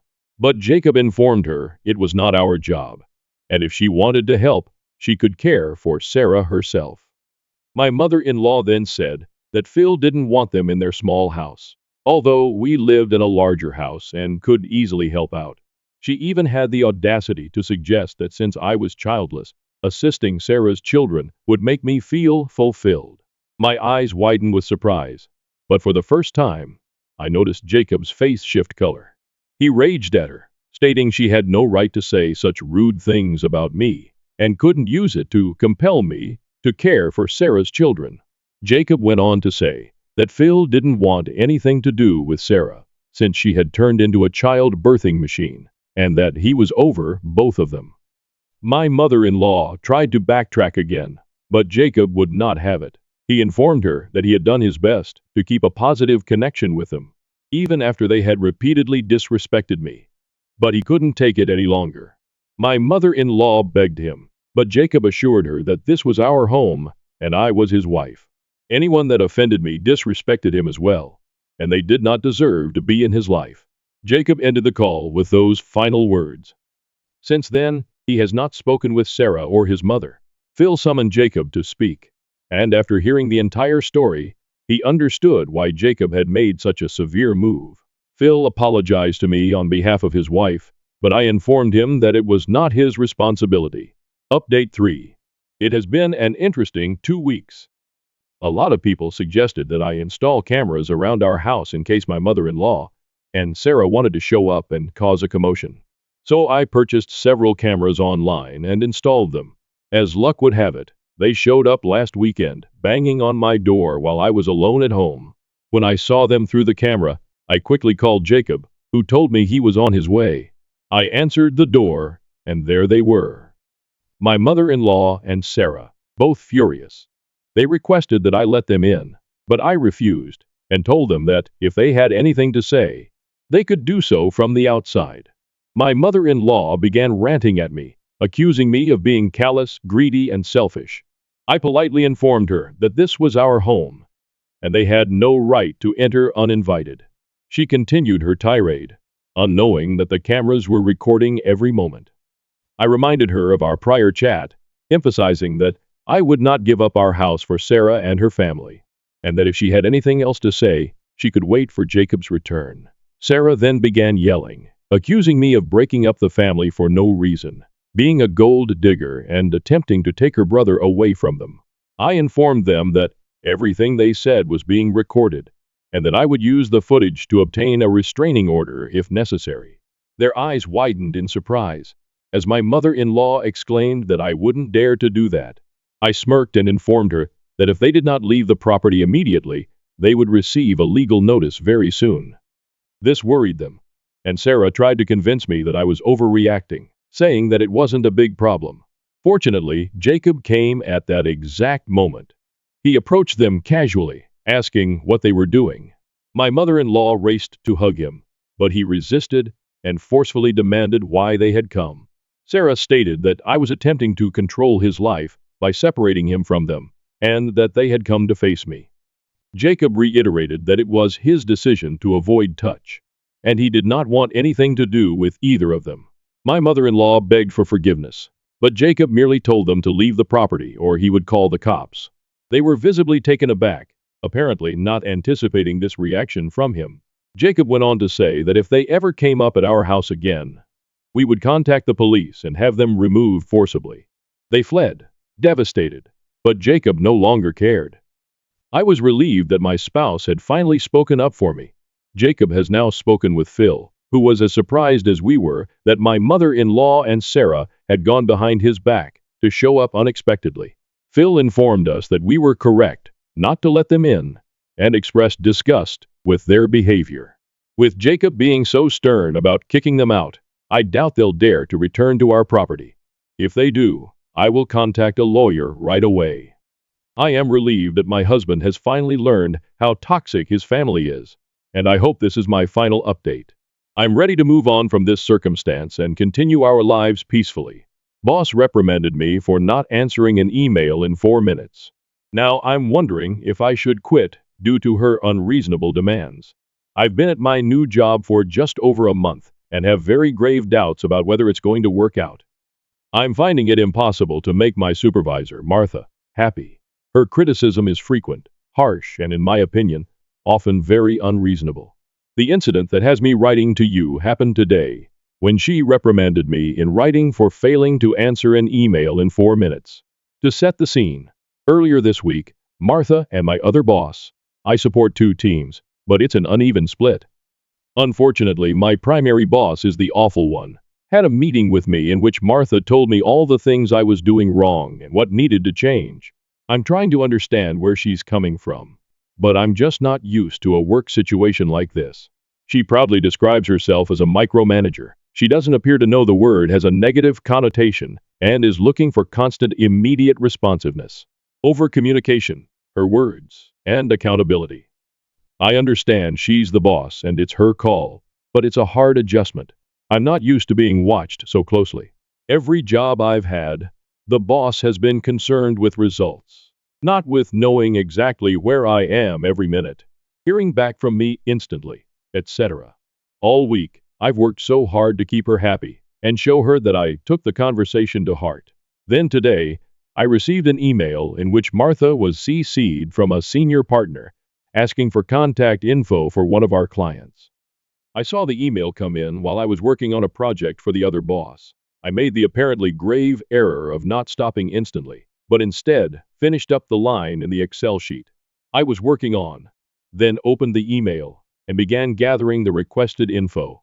Before I had finished, Martha replied to both of us, sending the partner the requested information. The wrong information for the record, but I'll get to that later. I saw her email, which arrived in my inbox a whopping 4 minutes after the email from the partner. Stopped working on my response, since it was no longer necessary, and went back to the project I'd been working on. Then I get an email from Martha. Jane, this would have been a great opportunity to build a relationship with a partner. Why didn't you dive in and assist? 4 minutes, Allison. 4 minutes. A bathroom break can take 4 minutes. I just feel like she's determined to hate me. I tried so hard all week to do everything exactly the way she likes, and she still found something to criticize. If she wanted me to answer the email, why didn't she give me a grace period? You know, maybe 5 minutes before answering it herself? Also, as I said earlier, she gave him the wrong information. He asked for the email address, and she gave the physical address, which to me seems like she was so eager to answer the email so that she could blame me for not answering it, that she rushed and sent the wrong info. By the way, if I sent incorrect information to a partner, she would act like it was the end of the world. But it's no big deal when she does it. Also, for the record, I understand some things are very time sensitive. I still think 4 minutes is kind of a stretch for almost any situation. But I also want to make it clear, this was not an urgent request. It could have waited 5, maybe even, 10 minutes. I'm not asking whether my boss is being reasonable here. I'm very confident that she isn't. My question to you is, do you think I should start looking for a new job? I just feel like this is such an unreasonable criticism that there's no way I'm ever going to make this person happy. She either has no idea how to manage people or has developed an instantaneous hatred for me and will continue to find things to criticize, no matter how hard I try. I've been so stressed out since I started this job, worrying about messing up, which, not surprisingly, is probably leading me to mess up more. Is this salvageable, or should I start looking for an escape plan? Update. Your response was really helpful. Martha had already fucked with my head, so much that she really had me doubting myself. So much so that I honestly thought you might take her side and ask me, but why did it take you 4 whole minutes to answer the email. So for you and the commenters to reassure me that yes, she was being unreasonable was really helpful. As for an update, reader, she fired me. Yes, I took your advice and started looking for a new job. She fired me before I could find one. The 4-minute email happened about a month after I started, and I got fired just under the 3-month mark. The reason given was that I was making too many mistakes, and that they couldn't trust me with my assignments. I'm curious how it's going with my replacement. If things like accidentally saving a draft to the wrong folder in your first month at a new job qualify as fireable offenses. I mess up sometimes more than I normally do, but I think it's because of how Martha treated me. She was so volatile that I didn't feel comfortable asking questions, and she also would just disappear fairly often. She can disappear for 3 hours. I'm in trouble for missing a phone call because I was using the restroom. So a lot of times I had to make my best guess. And yes, amazingly, my best guess was always wrong. She was always coming after me with artificially compressed deadlines, so I usually had to send her work without having the amount of time I'd prefer to proofread, double check, etc.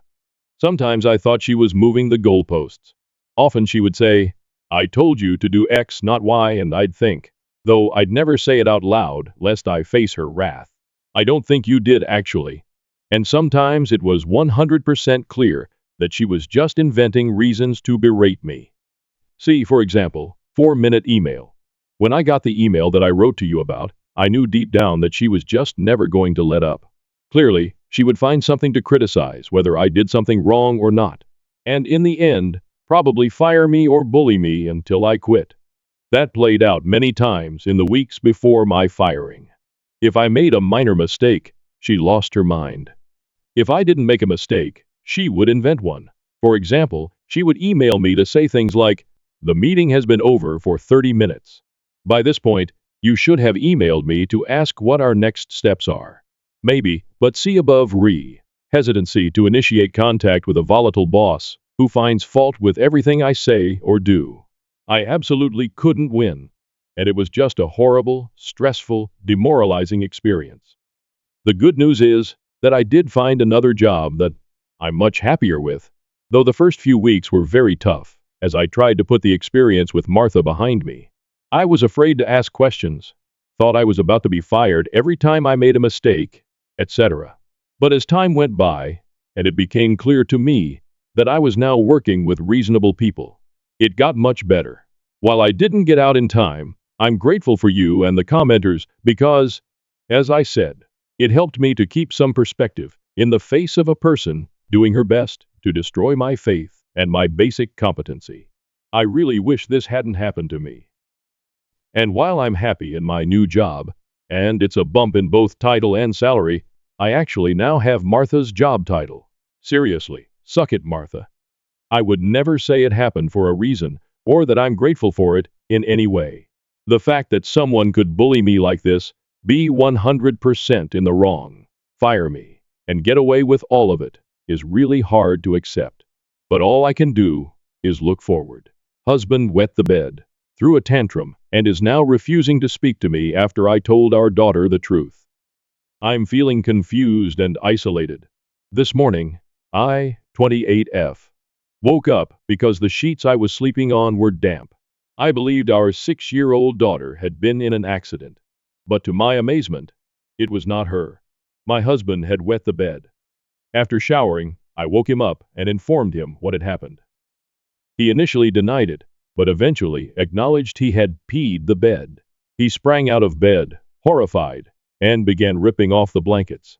Because our kid was still asleep on the opposite side, he couldn't get them off, which I found amusing. He became angry and told me it wasn't amusing, so I stopped. The only thing his yanking off the sheets did was wake up our daughter, who was perplexed and inquired what was going on. He didn't say anything and kept fumbling with the sheets. When he didn't respond, I informed her that he had wet the bed. He froze and gave me an odd expression, like if he was about to cry or something. Our daughter inquired why he had soiled the bed, and because he was still silent, I calmly explained that accidents do happen. He just stood there, staring at me with a lethal expression. I am not exaggerating when I say he looked at me with utter hatred. I've never been terrified of him, but for a moment, I thought he was going to hit me. Then he dropped the bedding on the floor, exited the room, and locked himself in the bathroom for nearly 45 minutes. When he came out, he quickly changed and went, saying, "You can take her to school." He did not even look at me. I was annoyed by his behavior, but I let it go since I didn't want to dispute with him when he was in such a foul attitude. However, when I returned home from work, he was still brooding and ignored me. I was still annoyed by his conduct, so I told him to get over it, that wetting the bed wasn't the end of the world, and stop taking it out on me. At this point, he accused me of humiliating him in front of our daughter. I thought that claim completely ludicrous on so many levels, so I furiously reminded him that he disgraced himself by wetting the bed. Not I. He did not take it well, shouted at me and walked off to his computer. Now he won't talk to me, and I'm bewildered.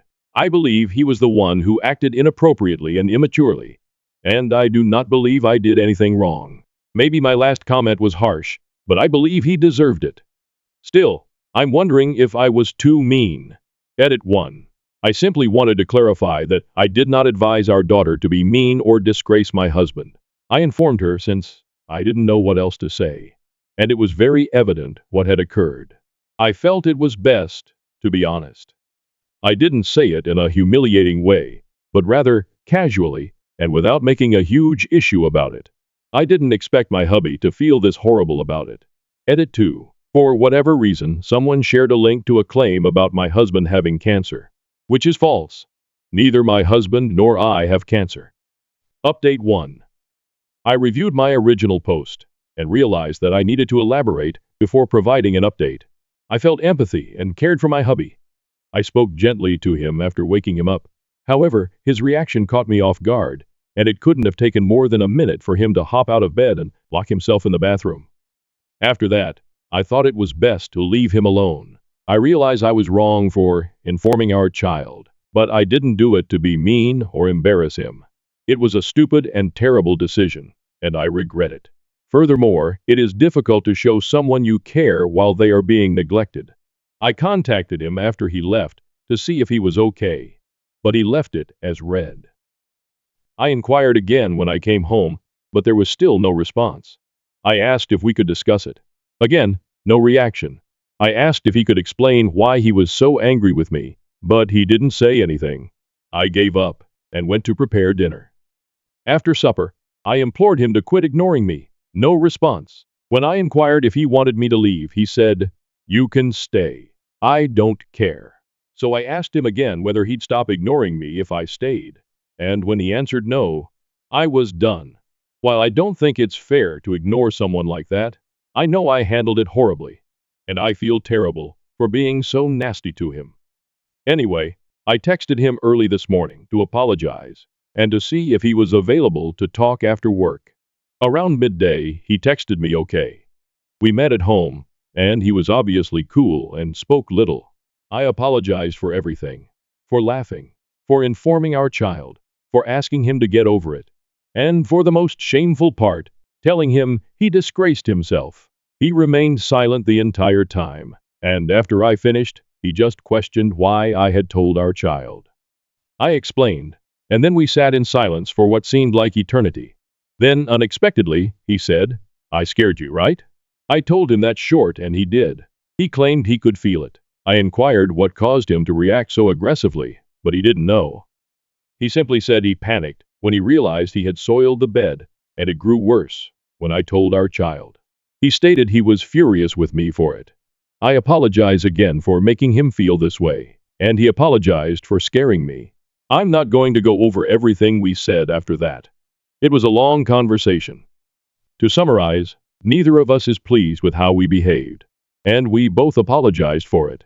He wasn't as outraged as I had assumed about my laughter, but we agreed I shouldn't have informed our child. However, he is no longer upset about it, and does not consider it to be a significant concern anymore.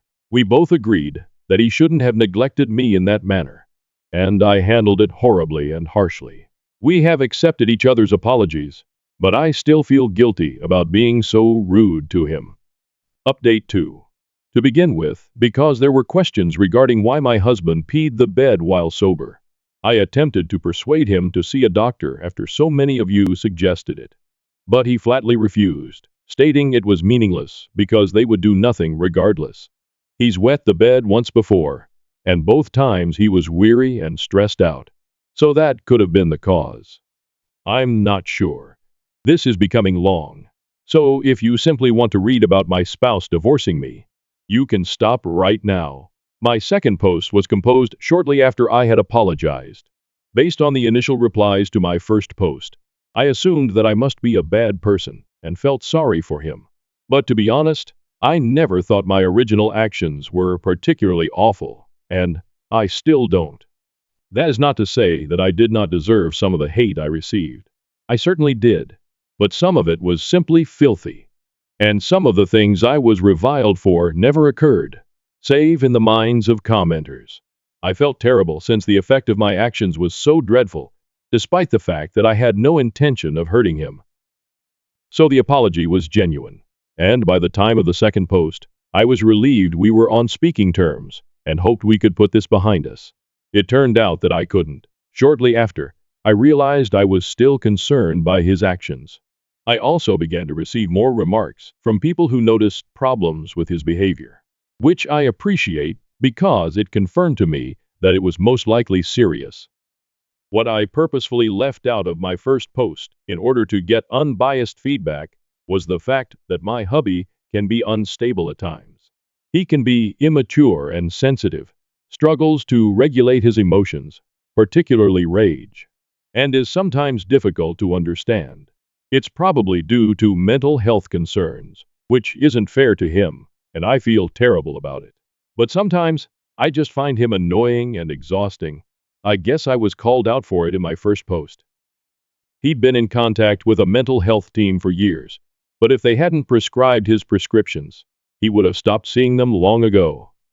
Anyway, I was getting weary of constantly catering to his mood swings and failing to confront his concerns.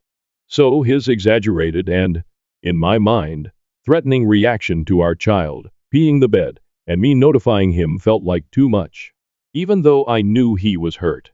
As I mentioned, I had never been intimidated by him before, so it bothered me, even though he did nothing.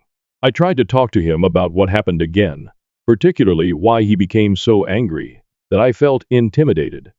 I even questioned him whether it had anything to do with him peeing the bed as a child, based on some suggestions in the comments about him being shamed for it.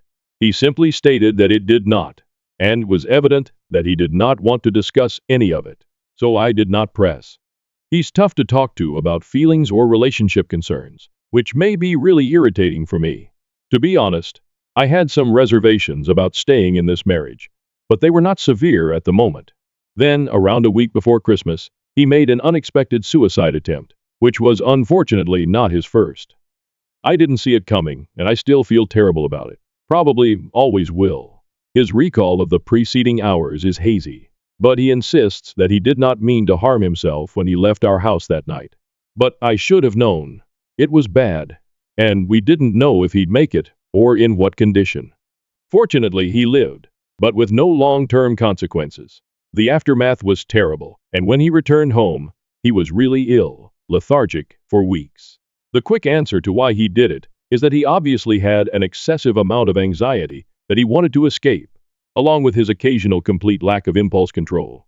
He made it obvious that it had nothing to do with anything I had done.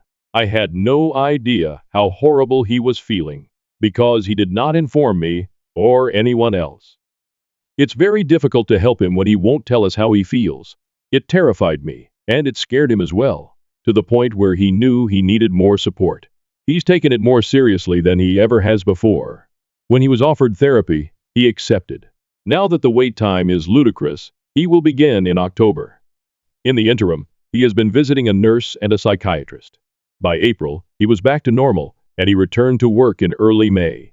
Then we discovered I was pregnant. It was unintentional, and the result of a birth control error on our part. Despite all of the obvious reasons why we should have terminated the pregnancy, we chose to continue with it. We didn't take this decision lightly, but it was what we wanted. I should mention that he was a complete mess throughout my first pregnancy, and the second. We have a 6-year-old and a 4-year-old. Was equally difficult for him, but for some reason that escapes me now. We expected things to be different this time around, and it was for a time. At 12 weeks, we discovered that there were actually 2 babies. I know it's bad, but I'd be lying if I said we were delighted about it at first. However, by that time, we had already decided to have a baby, so we both agreed to proceed with it. After digesting the news, we became quite enthused about it. I'm 23 weeks pregnant, and things had been going well until yesterday. When he arrived home from work, he was unhappy. I assumed he had a hard day at work, but when I questioned about it, he responded with an angry diatribe about how dumb we were for having the babies and how we should have terminated them. I was stunned, and when I asked why he was saying that and pointed out that it wasn't a good thing to say, he just said, "Well, you asked, and it's what I feel." I didn't want to talk to him while he was like that, so I told him we'd talk later when the kids were asleep. When they were done, I asked him what it was all about and where it came from. He said he didn't know, like he does when he doesn't want to discuss something. I tried to push a little, but went nowhere. I was frustrated and told him it wasn't fair to say such things, and then refused to discuss them. He remained silent for a long time before saying, "Expletive this," and locking himself in the restroom. When he came out, he appeared depressed. I inquired whether he was all right, and he indicated he needed some air. I assured him it was all right to feel sad. However, he objected and vehemently stated that he was not sad. I know I should have let him go, but I had a horrible feeling. I requested him to remain, but he didn't like it, and screamed that he didn't want to expletive stay before slamming the door so violently that the kids woke up. After he departed, all I could do was tend to the children, pretend everything was well, and hope he returned safely. I was very worried. When the kids fell back asleep, I contacted him to see if he was okay, and then I cried. He responded almost immediately with, "I'm okay. I'll be home at 5. Sorry, I love you," which relieved some of my anxiety, but I remained unhappy and angry. He returned shortly afterwards, definitely high but calmer. He is not addicted, but he does use it occasionally. When he noticed I was crying, he apologized. I told him I wasn't good with him treating me that way, and we had the same talk we'd had before. Him apologizing, and me explaining how hurt I was. At that point, I realized I wasn't even angry anymore, though I probably should have been. I simply asked him not to run away like that again. He said he wouldn't, but deep down, I know he will. We went to bed after that, but I was unable to sleep. To be honest, I haven't felt fantastic today. I'm terrified, disappointed, and feel extremely dumb. When my husband arrived home today, he was in a better mood. He was such a sweetheart. He even spoke to me. He apologized for yesterday and expressed disappointment in himself for his actions. He stated he's been working so hard to act like a normal person. His words, and is weary of failing all the time. I know he's trying and doesn't always fail, so I advised him not to be too hard on himself. I asked how he was feeling, and he replied that he wasn't feeling well, but he couldn't clarify. When I inquired how horrible not well was, he stated it wasn't too bad, and I shouldn't worry. He promised to let me know if things grew worse, but I'm not sure I can trust him. I'm terrified he'll crash again, and I'm not sure I have the energy for it right now. I am quite sure he doesn't either. I really hope that treatment will benefit him, but I'm not sure what we can realistically anticipate from it. What if it doesn't make any difference? What should we do then? I know my posts have primarily focused on the negative, so it may not appear that way. But I adore my hubby. I don't want to live without him, but I also don't want to live this way. I'm not sure. Maybe I'm just excessively sensitive right now. Being pregnant and all. Family and fiance pressured me to reconcile with my dad, who left for his new family. But I refuse. Now I'm left feeling isolated. When I was 13, my father had an affair, left my mother and moved in with his affair partner, whom we will call Janet. My sister and I used to see him every weekend, and I have to confess that he was a decent father. But I never liked Janet. When Janet became pregnant, and they had a son, our visits became less frequent, and my father became more worried about his new family. He missed some of my performances and my sister's competitions because he was preoccupied with his son. Janet chose to relocate when I was 16 years old in search of a better job. My sister and I begged him not to leave, but Dad simply responded, "I need to prioritize my family."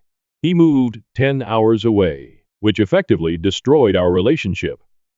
I decided to maintain no contact because it was evident he did not consider me family.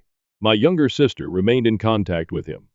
He would try to call and invite me to visit my sister, but I refused. When he returned to see my sister, I refused to talk to him when he arrived at the house. I did not invite him to my high school or college graduation. I'm now 33 and have had no touch with him. He has tried to contact me several times over the years, and his family has reached out on his behalf. I've avoided family gatherings in case he attends, such as my sister's wedding and baby showers. My father and his family returned to our hometown 3 months ago, and he has been tireless in his efforts to reconcile. My half-brother and sister have both expressed interest in a relationship with him, stating that he is an excellent father. My father found out I'm getting married and has been attempting to contact me, even speaking with my fiancée. Janet messaged me, stating I had continually broken my father's heart, that I am sad, and that I should get therapy. I reacted, calling her a expletive, and then blocked her. Everyone seems to be urging me to accept him back into my life. I'm weary of being harassed and unintentionally running into my father and his family in town. Whenever the first see them, I simply walk away and refuse to speak. People keep telling me he's a decent father who did his best to stay in touch, but I pushed him away. The pressure is immense. My mother, sister, grandparents, aunts, uncles, and even some friends all insist that I reconcile. Even my fiancé has begun to question my decision to exclude him. Update 1. I recently chatted with my fiancé and, regrettably, things didn't go well. I've had enough and want to run away. My fiancé, whom I will refer to as Larry, is aware of my background with my father and Janet. I stated that his siding with my father and pressing me was harming me, and that as my fiancé, he should be supporting me. Larry informed me that he cannot support me in doing anything that he believes is bad. He said he spoke with my father, heard all sides of the story, and believes we can resolve things if we sit down and chat.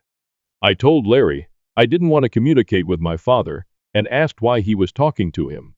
Larry revealed that his father, who is acquainted with my father, pushed him to contact him.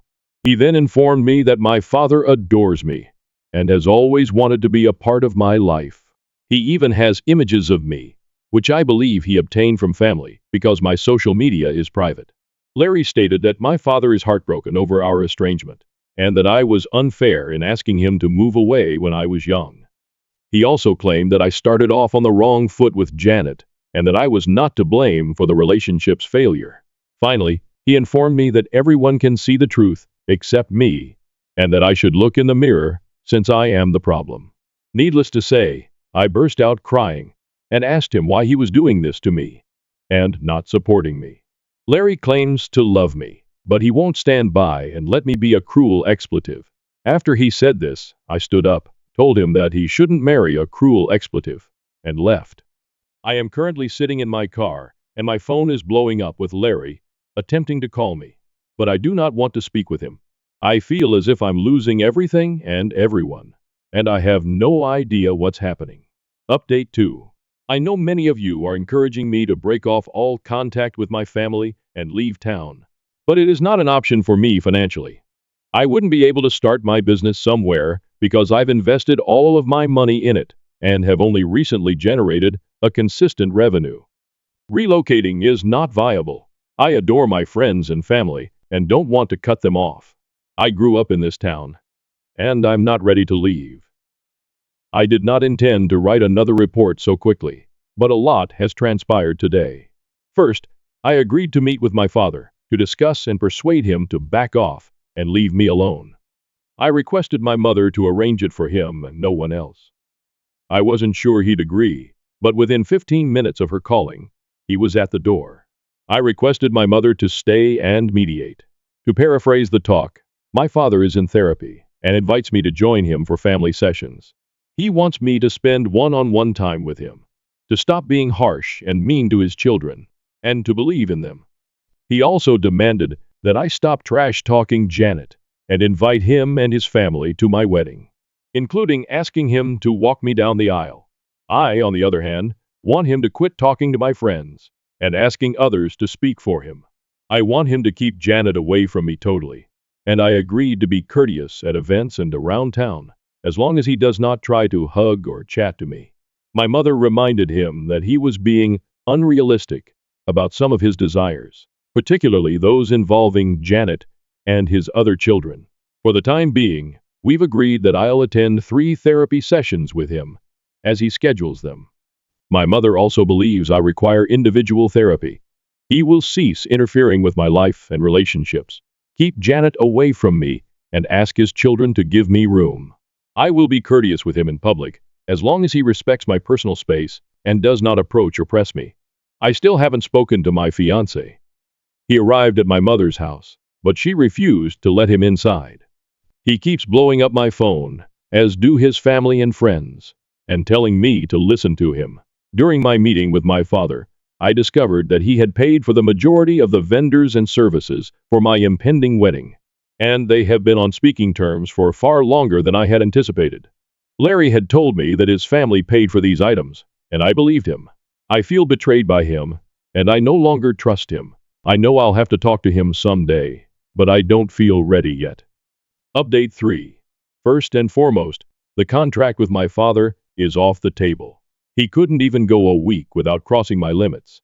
Thus, there will be no therapy sessions with him, and I will maintain no contact. After deciding on a course of action, keeping Janet away from me, asking his kids to back off, and respecting my personal space, it only lasted 3 days.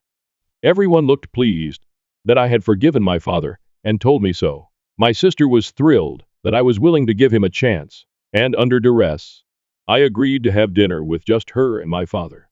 When my sister and I arrived at the restaurant to meet our father, he wasn't alone. He had invited Janet, my grandparents, his son and daughter.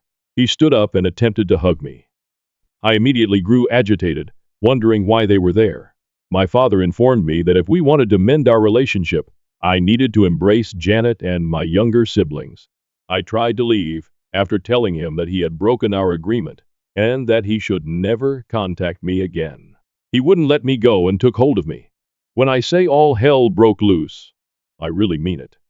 I began shouting at them, and my father, Janet, and grandparents attempted to gaslight me and persuade me to sit down. When that didn't work, things became heated, resulting in a shouting battle. My father and Janet said many horrible things, including comments about my appearance and dubbing me a psychopath. My half-brother left the restaurant, and my half-sister began to cry. My sister astonished me by defending me and accusing my father of wrecking things after I had finally given him a chance. She even slapped Janet. My sister took me out of there and apologized to me. I believe this was the first time she had witnessed Janet's interactions with me and how she handled me. She kept repeating she couldn't understand how Dad had spent years professing he would do anything to get me back, only to sabotage the relationship when he finally had the opportunity to reestablish it. My father has tried to contact me, but I have blocked him and refused to speak to him. I also refuse to speak with my grandparents. My father has tried to get my mother and sister to talk with me, but I believe he has burned his bridges with them. The conflict in the restaurant has spread, and some people appear to be backing off. As I already stated, what my father and Janet said to me was inexcusable, and because we live in a tiny town, it spread quickly. Hopefully, individuals will back down, and those that continue to support them will be forced out of my life. My sister is very unhappy with my father and Janet, and she refuses to speak to them. She blames them for my continued lack of communication. She is not allowing them to see her children either. I'm not sure if my sister will reconcile, but she is furious right now. My mother is also furious, and she appears to have had a few choice words with my father and Janet. She has agreed not to force me again to communicate with him. I'm going to start individual treatment, since I believe I really need it. I feel awful for my half-siblings because they have done nothing wrong. I may be willing to have a distant relationship with them in the future, but I'm not ready yet, and I'm not sure I ever will be. I did send them a note on Facebook to apologize and assure them that they had not done anything wrong. Finally, to inform you all on my fiancé. I chatted with him yesterday about everything. I'd been radio silent since walking out on him. Essentially, he was pressured by his father to speak with my father and was offered a sob story about a misunderstood parent who really wanted to be involved in his daughter's life. Larry was unhappy with me for refusing to attend his family functions and for leaving his mother's birthday party when I realized my father and Janet were present. He was under pressure from his family to not disrupt their activities, and all he wanted was for everyone to be happy and get along, clearly at my price.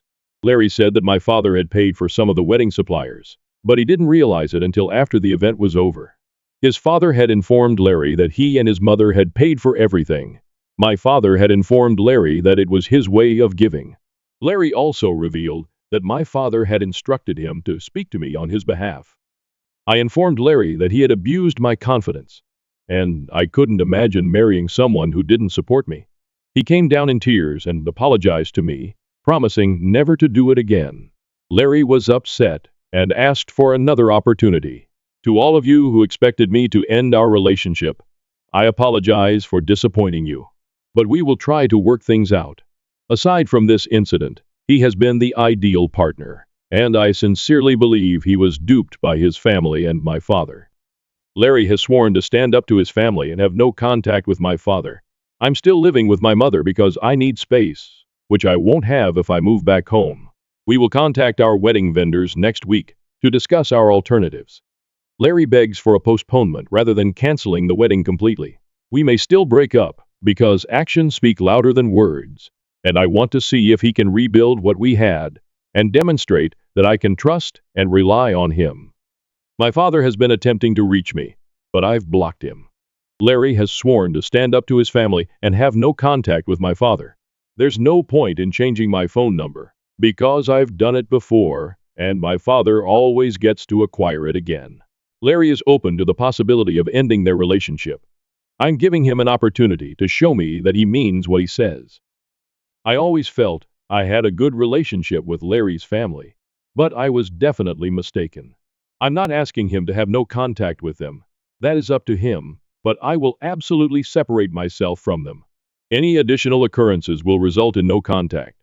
If we are still together and have children, I will not trust his family with them. Update 4. I've canceled the wedding. I was able to receive some returns, but I lost some money. Larry begged me not to cancel the wedding, but I couldn't marry him after what he'd done. I was determined to give him another chance, and he promised me he would maintain low contact and stand up to his parents, issuing an ultimatum that we would not allow any communication with my father and Janet. He agreed that we would not attend any gathering or party to which they were invited, and that we would not allow any attempts to force contact with my father. Larry met with his family to explain the situation, but when he returned from the discussion, he was agitated and appeared to have changed his mind. He tried to persuade me that his family only meant good and that he couldn't avoid touch with them because he loves them. He also stated that he couldn't control their friendships and tried to reassure me that it wouldn't be an issue in the future. He claimed his father would speak with my father and ensure he acted appropriately in my presence. As soon as I heard this, I started thinking about the remarks I'd read. The primary one is that if we had children, Larry might take them to his family, which includes my father and Janet, and I would have no control over it. At that point, I understood I couldn't trust Larry and would never be able to. I broke up with him. Larry isn't taking it well and constantly begging me to accept him back, swearing he won't contact his family. His family and friends are pleading with me not to stop the relationship, but he has made his decision and demonstrated to me that he lacks courage. I do not need him in my life. In reference to my father, I am considering obtaining a restraining order. Given what transpired at the restaurant, I may be able to, but I'm not sure yet. My acquaintance is assisting me in investigating the matter. My father has kept a low profile since last week, with the exception of a few attempts to apologize, and I haven't heard anything from him. My sister still refuses to speak with my father or Janet. Unlike me, my sister is very confrontational and has attacked them on social media about what happened at the restaurant and other earlier events that I was unaware of. When my sister and Janet ran into each other in town, they had a very public yelling match, with Janet demanding that my sister remove her posts. It concluded with Janet assaulting my sister. My father reportedly sided with Janet in this, and now my sister despises Janet and refuses to speak with our father, who is also attempting to reach her. My father's and Janet's reputation appears to have suffered as a result of the restaurant event, my sister's battle with Janet, and several Facebook posts about them. Individuals are gossiping, which has worked well for me since some individuals have backed down, which I am pleased about. Unfortunately, a few people continue to support him, including my ex's parents. There hasn't been much news about my half-siblings recently. I've located a therapist, but there's a bit of a waiting list before I can begin therapy. I'm still living with my mother, who is completely supportive, and I've found a cat that I'll pick up next week. Update 5. I'm still at my mother's house, and I've got my tiny kitten.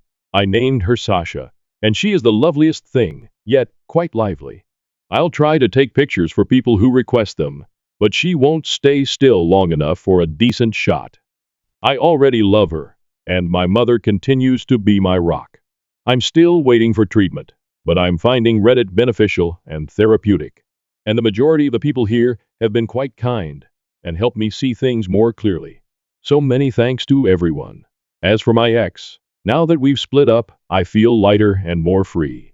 Being away from him has made me realize all of the red lights in our relationship that I was previously unaware of, and I feel like I escaped unharmed. Luke, who is using real names because my blogs were discovered, is not dealing well with the separation and has taken over my father's role in continually disturbing me. If you read this, Luke, we're done, and I won't change my mind. So stop phoning me, coming to my house, or sending me flowers. I'm moving on. And you should too. My sister, Emma, is still on my side and has moved on from Janet, the step monster. My sister informed everyone about Janet's affairs, and they are no longer communicating. Janet is still trying to preserve face, claiming my sister is lying and telling everyone that we are the worst and have treated her terribly throughout the years, attempting to ruin her marriage. I don't think anyone believes what she is saying. Janet has sent hateful mails to both myself and my sister. When we ran into her, she yelled at us and threatened us. My sister's car has been keyed, and my store windows have been broken. Unfortunately, we can't prove anything, but she's the most likely suspect. My half-siblings are undoubtedly my father's children. They were tested years ago when she was a baby. According to what I've heard, they're not speaking with Janet at all. My father seemed to have grown a spine and kicked Janet out. She is currently living with her parents, according to what I've heard, and he is considering divorce. I haven't spoken with my father since he apologized for everything in a text message. Regarding a restraining order, I'm more concerned with obtaining one against Janet at this time. I have cameras, but you can't tell if it's her due to the angle. I'm getting fitted for better covering. The damage is already done. My father had a chance to make things right with me, but he squandered it. I just want to be alone and get on with my life. Update 6. My father and Janet are still together.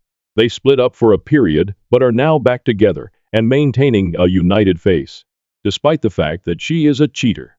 Apparently, they tried again for the sake of their children. Strangely enough, my father and I are in a better place. We text periodically and are friendly when we see each other. He has ceased pushing for a relationship and is now respecting my space. We can now be in the same room without generating a commotion, and we've even had the occasional coffee together, which, to be honest, is all I ever wanted. He even provided me with my education fund without any restrictions attached. My step-siblings and I have begun to communicate and follow each other on social media. My stepsister occasionally comes to my workplace to assist. I knew they were not to blame, and I was being unjust to them. They are still furious with their mother, but they have to live with her. They're giving her the quiet treatment. As far as I can tell, I still despise Janet, but at least she isn't bothering me. Unfortunately, I was unable to obtain a restraining order against her, owing to a lack of proof. I avoid and do not speak to her, and I believe my father has warned her. My sister is conversing with our father again, but she despises Janet and would not have anything to do with her. She goes out of her way to exclude Janet from everything she can. And my sister and I have become closer. As for Larry, we are not and will never be back together. He hasn't entirely accepted it, but things have settled down and I'm no longer hounded as much. He still wants to get back together, but I am not interested. His friends and family will come to accept this. He believes that because things are better between my father and me, I would soften and forgive him. But I can't trust him. As for me, I've started treatment and am working through my issues. I've recognized that my relationship with my father was not entirely his fault, and I share some of the guilt. I spent my life behaving as if he had abandoned me, while in reality, I had pushed him away. My business is doing great, so I'm just focused on myself right now. I, 29M, think that my girlfriend, 26F, is only with me because she can't be with her best friend. 26M. Should I just end the relationship? Sorry for the long post. I didn't realize how much I had to say until I got it all typed out. Thanks in advance to anyone who reads all this. I've been with my girlfriend Jordan for a little over 2 years. We live together, and we have 2 cats. Up until this weekend, I genuinely thought everything was perfect in our relationship, which I know is what everyone says in these posts. But I really was thinking that I was going to ask her to marry me sometime in the next year. We don't ever get into arguments. Jordan is very sweet and easygoing, and normally, we just mesh well on everything. Honestly, if everything in our relationship hadn't been so good up until now, I probably would have just broken up with her this weekend. But because things have truly been so perfect, I'm not sure if maybe I'm jumping to the wrong conclusion about what to do, because my feelings got hurt. The other person who's important in this story is Jordan's friend, Mark. She's known Mark for their whole lives because they both grew up in the same small religious community. Jordan isn't part of that religion anymore. She decided to leave the church when she was, I think, 19, and moved to the state that we live in now. Mark still is in the religion, and apparently takes it really seriously. I'm told he now works for the church back in Jordan's hometown. Also, as far as I know, Mark is the only person from the religious community that Jordan still talks to besides her parents, which I'm mentioning because I now think it could be a red flag. So on Saturday, I met Mark for the first time because he was in our city and Jordan wanted us all to have dinner together. At this point, I want to say, I will admit that when we were first dating, I found out that Jordan had a best friend who was a guy I didn't really like, especially because it seemed like they were on FaceTime with each other a lot. But since it was a childhood friend, and they mostly didn't see each other in person, I just trusted Jordan that Mark was only a friend, and didn't let it bother me, and eventually I got over it. So when we were going to dinner, I wasn't jealous or suspicious of Mark at all. If anything, I was somewhat excited to finally be meeting him since I've been hearing about him for 2 years. But then the way Jordan and Mark acted at dinner is what convinced me that there's something going on there, other than just being best friends. I honestly don't even know how to describe it, except to say that I've never seen 2 people act more obviously like they were in love with each other. They literally would not stop touching each other. They were constantly touching each other's arms and shoulders, and at some points they were actually even holding hands. They completely left me out of the conversation and were laughing about inside jokes. And every time they'd laugh, they'd do this thing where they put their foreheads together, or that was when they'd be holding hands. And then also, they were just looking at each other in a way that I didn't feel comfortable with at all. It was honestly even worse than the touching. It just wasn't how anyone would look at somebody they're supposedly just friends with. I'm 100% sure that every stranger looking at our table thought that Jordan and Mark were the couple, and that I was her brother or something. I felt like a third wheel the whole time, and Jordan didn't even notice how awkward she was making it for me, because she was way too focused on Mark and all the attention she was getting from him. And that's really not like Jordan at all. Usually she's a lot more considerate and would notice immediately if I wasn't having a good time or if she was accidentally being rude and excluding someone at the table. So it was genuinely really jarring to be sitting there with her and Mark and basically feeling like I didn't know my girlfriend at all. It was like he turned her into a completely different person who didn't even care that I was alive. So finally, at one point when Jordan got up to go to the bathroom, I just said to Mark, "So are you into my girl or what's going on here?" "Mark, nothing's going on at all. That ship sailed a long time ago." "Me, what does that mean? Did you guys date at some point?" "Mark, no. We never did." And then when she left the church, we both knew it meant that we were never going to. And we've accepted being in each other's lives as friends. There's nothing else going on at all. Me, that makes it sound like the only reason you're not together is because she left the church. And all Mark did was shrug. Me, well, what if she came back to the church? Would you marry her? Mark, oh, she's not going to do that. You might as well ask what would happen if a bicycle had 6 tires.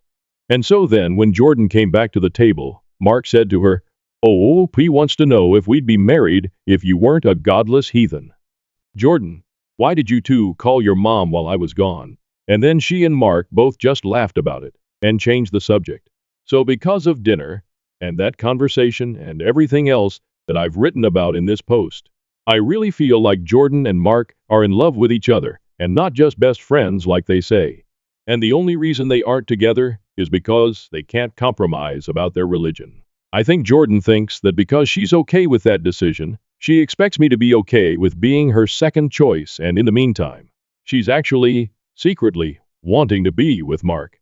So that makes me think that I should probably obviously just have self-respect and break up with her because I shouldn't be in a relationship with someone who would rather be with somebody else. But then the problem for me is that our relationship has been so perfect, and Jordan has always treated me so well except for this one night. The only time she's ever acted like this was on the one occasion that Mark was around in person. Normally, even when she's talking to him all the time, she's never made me feel this way. So on the one hand, I'm wondering if maybe it doesn't matter what Jordan's feelings are for Mark. As long as he isn't going to be around, it doesn't actually seem to affect our relationship. So maybe I just need to cool off and go back to trusting her that they are indeed only friends, even if it seems to be true that they have complicated feelings for each other. Or should I just end things? Relevant comments. Or Michalski. What did Jordan say about all this when you two got home and had a private discussion? We didn't talk about it again. I've just been trying to weigh things out on my own for the last few days. I wasn't sure how I should try to talk to her about it, or if that was the best idea. In reply, Cap does it. I mean, the only way forward at this point is to talk to your girlfriend. You need to sit down with her and have a frank discussion about the events of the night and what made you uncomfortable. How she responds to your concerns will tell you almost everything you need to know. The main thing I would be concerned about when starting the conversation is that your girlfriend seems like she might be quick to brush off any of your concerns without hearing them out. If she does that, you need to push back. Make it clear that you need to be heard on this issue and that she needs to take you seriously here. Then really, you just need to first of all, tell her that you found a lot of her actions with Jordan to be not only inappropriate but hurtful to you. Establish boundaries as well. Be explicit. The hand-holding, pressing their foreheads up against one another, etc. All goes far beyond what best friends do with each other. I think your best bet is to mostly frame the conversation around that. What you do from there really depends on how your girlfriend reacts to that. I can see it going one of two ways. This would be the ideal situation, but maybe she genuinely did not realize what she was doing in that environment. She was in a weird church cult for what seems like a decent chunk of her life. It's possible that she sees that behavior as normal and not at all concerning. That doesn't excuse the behavior, but it could go a long way to alleviate your concerns. She goes on the defensive and claims you are exaggerating what happened. You're just being jealous.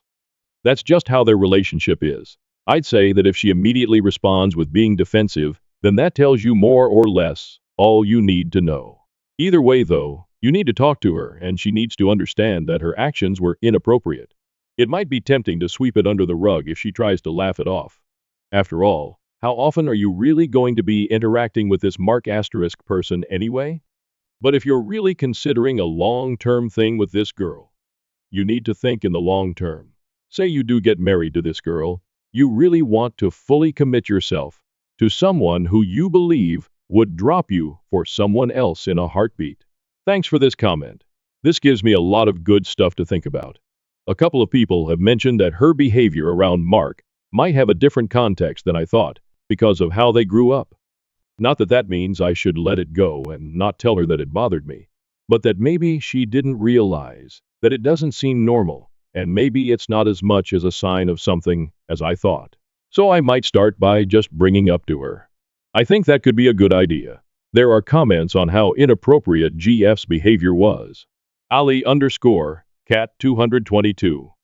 I may get some hate for this, but I am a fool's best friend as a guy, and I don't even do more than give him a quick hug before we part after hanging out. That may just be me, but I couldn't imagine holding hands and touching foreheads together, especially if my SO was there, if I had one. How does growing up with someone equate to needing to hold hands, touching forearms, etc.? To me, that comes off as disrespectful. Now, having said that, though, I do believe the best thing to do is talk to her. Ignoring it won't get you anywhere. And I will admit that the way I may view things doesn't mean that's the way she viewed it, nor necessarily was trying to be flirtatious either. The only way to work through things in a relationship is letting your partner know how you feel in situations. If you don't discuss things that you may be feeling uncomfortable with, you won't have a good continual foundation for your relationship otherwise. I wish you all the best and hope you can work things out. Razua. Touching foreheads and holding hands, I mean, the rest of it is over the line, but maybe excusable in some way. But this? I don't know how you didn't say something when it happened. It just seems so bizarre to me for friends to do that. There has to be something more. It just doesn't make any sense otherwise, no matter how you try and view it. Maybe they think of each other as the one that got away. Maybe some kind of tragedy. Romeo and Juliet. Right person, wrong circumstances kind of thing. What I really think is that at the least, this will happen every time Mark makes an appearance in your lives. And at worst, you'll always be second to him, whether he's there or not. Alendo Elise. My jaw dropped when I read that for real. Nora Riche. Same, I could not imagine being OP at that moment. It would make me cry if my partner did that to me. Cedre. She obviously carries a torch that will never go out. If knowing your runner-up is something you can live with, give it a shot. But 2 years isn't long and there's a lot of years left. If something changes later and an opportunity opens up, she'd go running. If something changes later and an opportunity opens up, she'd go running. That's the big thing that scares me, because I do think that I could maybe live with the fact that there was someone else before me, and that she eventually did choose me over him. But then, I think about what could happen if Mark decided that he was ever going to leave the church like Jordan did, which doesn't seem like it's going to happen from the way they both talk about it. But then I know that I'm a different person now at 29 than I was when I was 26, so it's not impossible for him to change his mind. And then if that really was the only reason that Jordan was with me, of course, she'd leave to go be with him like what she always wanted. First update. 2 days later, I talked to Jordan on Wednesday night. The LDR update to the situation is that I didn't break up with her. After we talked about everything, I feel like that would be too much of an overreaction for what's actually going on. I do still think I was right to be upset about what I saw happening at dinner on Saturday. And Jordan didn't disagree with me about that.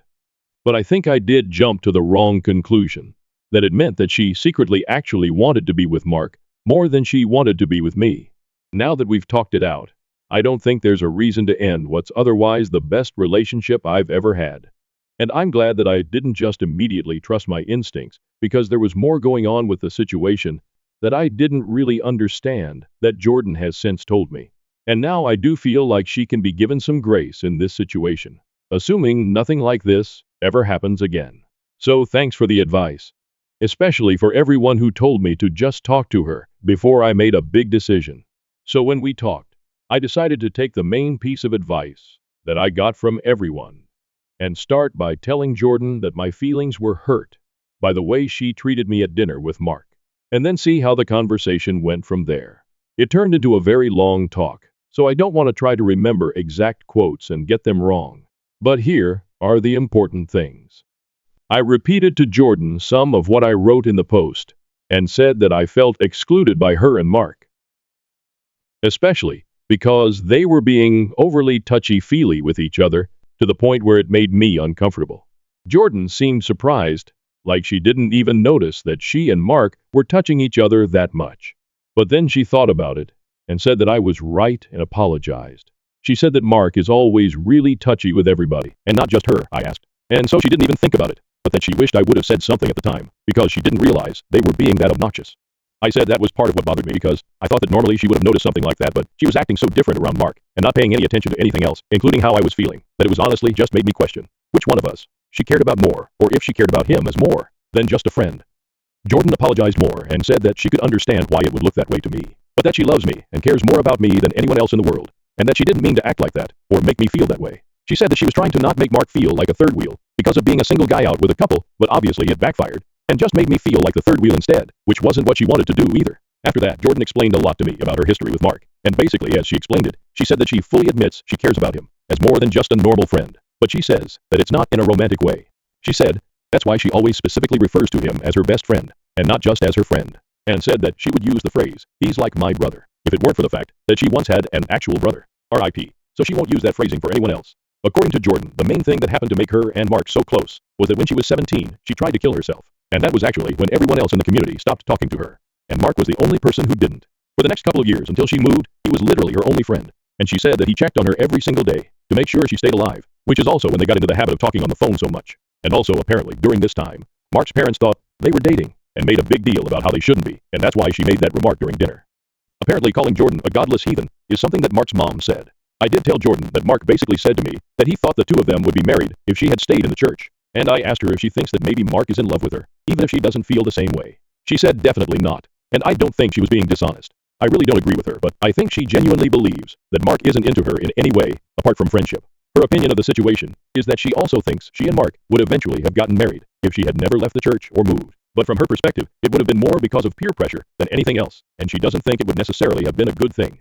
She thinks Mark was just being honest about that, and that possibly from his perspective, he thinks he and Jordan would have made a good couple, but he's thinking that because he's just assuming that in that scenario, she'd be the perfect church wife, so there's no reason why they wouldn't be a good couple. But then the big thing that happened at the end of the conversation is that Jordan told me that Mark is coming back through our city on his way home from this trip, and so she was going to invite him to hang out with the two of us again. But she said that if I'm going to be uncomfortable with him around, then she won't ask him. A lot of people were saying that if she didn't offer to cut contact with him, or to cut down on contact with him, it meant that she valued him over me.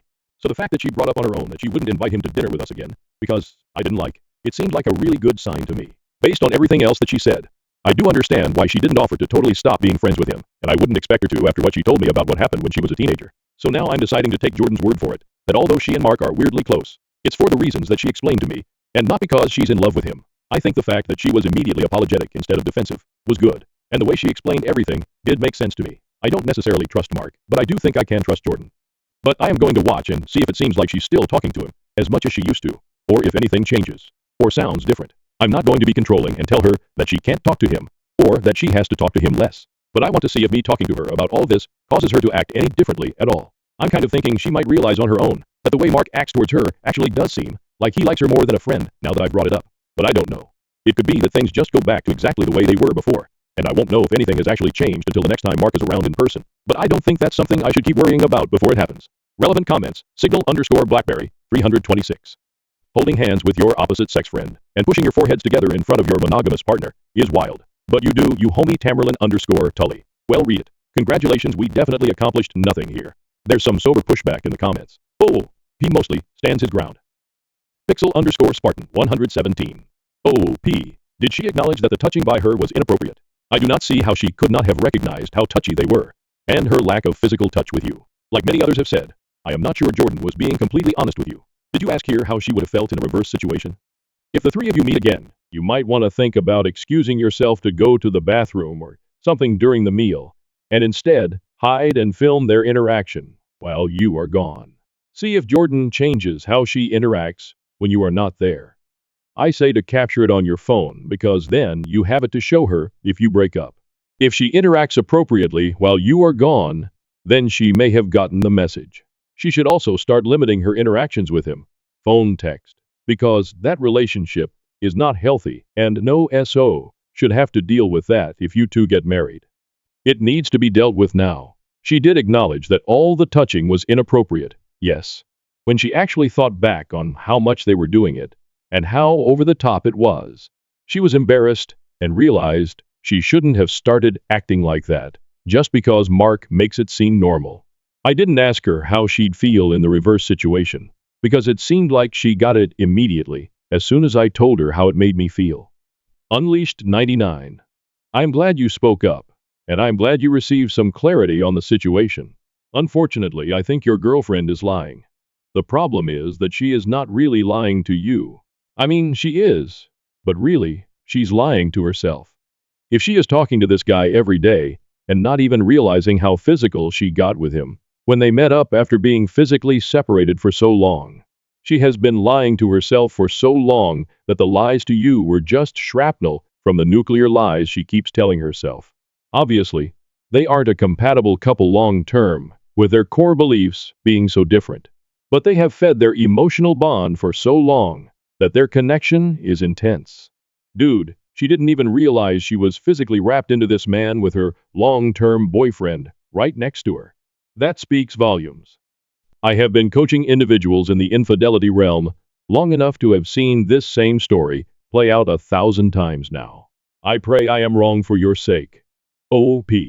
But I fear, if she doesn't entirely cut off Mark, you'll be either here or in our surviving infidelity in the next 2 years with a shocked Pikachu face on saying just found out my fiancé has been cheating with her best friend, Mark. I say that, and I know it comes out a little snarky, but in all honesty, my heart breaks saying it. Having been through betrayal like that personally, I'd gladly sacrifice many things in my own life to help prevent others from experiencing that same pain.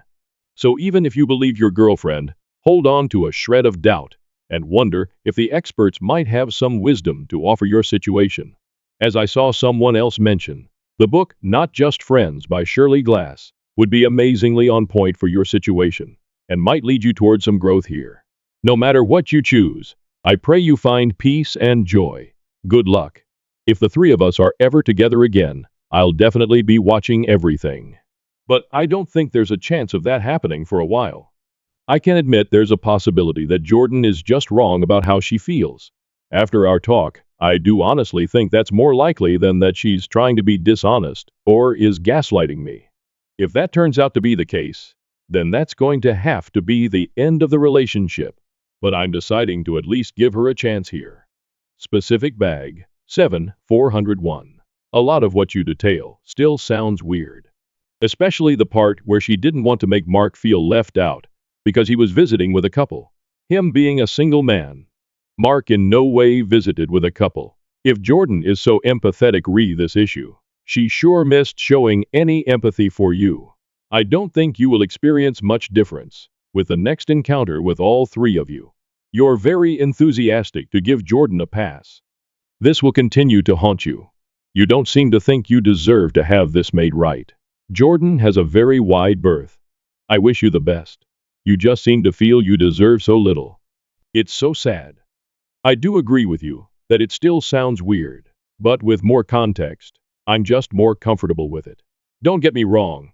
I still didn't appreciate being treated like a third wheel at dinner, and I still thought that Mark and Jordan were too handsy with each other just in general, and I'm not okay with that continuing.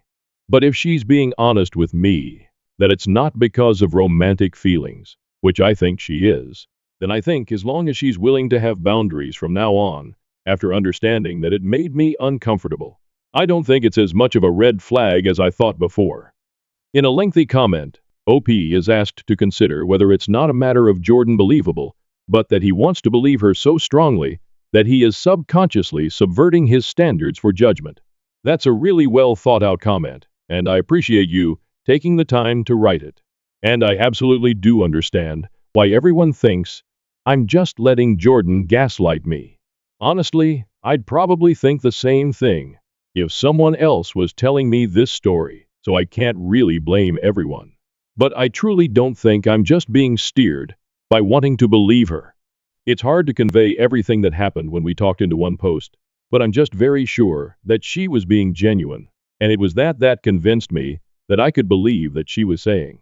It wasn't that I just stopped being objective, because that was the easier thing to do. Honestly, I think it would have been easier to keep assuming that what I thought in the first place was true, because, honestly, it's easier for me to understand. I do think that Jordan's attachment to Mark is weird and probably unhealthy, and even if she doesn't think so, I think there's more than just friendship going on from his side of things. But I think Jordan is being honest, that she's not in love with him, and that she wants to be with me and not him. And that was the thing that was making me question the relationship. The other stuff that I do still take issue with, I think can be worked out, as long as Jordan takes seriously that she can't be acting in a way with Mark that disrespects me and our relationship, even if in her head it's not in a romantic way, and from the way our talk went, I think I can trust her to do so. Second update, 2.5 months later. I apologize if this isn't right. I've never tried to post to my profile on here before, but a lot of people wanted an update, and I don't think I'm allowed to post to the original subreddit.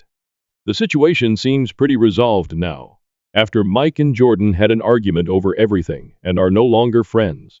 What happened was that after Jordan told Mark we weren't available to hang out when he came back through our city, he blamed me, saying that he could tell Jordan was only saying no to hanging out because I had a problem with him. Jordan admitted that this was part of the reason and told Mark that she wanted a bit of space from him because she was trying to be respectful of our relationship. Mark got really offended and kept asking Jordan to explain why him being around was disrespectful to our relationship, and kept pretending not to understand her answers. And then eventually during the conversation, he started trying to guilt Jordan into making time for him and told her that she's become a worse person over the years because the Jordan he knew would never blow him off. That upset Jordan a lot because she took it as Mark saying that she was a bad person since she left the church, and she started crying, and she ended up hanging up on him. Jordan and I talked a lot afterwards. I told her that I thought Mark was toxic because anyone else would have been understanding of what she said. Jordan said that a lot of what he said during the conversation reminded her of being in the church. She said that she couldn't explain it, except that it was his attitude when he tried to argue with her, but that it made her not really want to talk to him, even outside of anything to do with our relationship. Mark texted Jordan the day after asking if she really wasn't going to come see him, and if she was going to pick some boyfriend over her only friend after he's been there for her through everything. Jordan texted Mark back, explaining her point again and saying that their friendship couldn't be the same anymore as it used to be, now that she was with someone, and that he should understand that. Mark texted Jordan that he couldn't believe she'd treat her best friend like that. Jordan tried to text Mark, saying that a friend wouldn't be guilty of tripping her, but it turned out that he had blocked her number.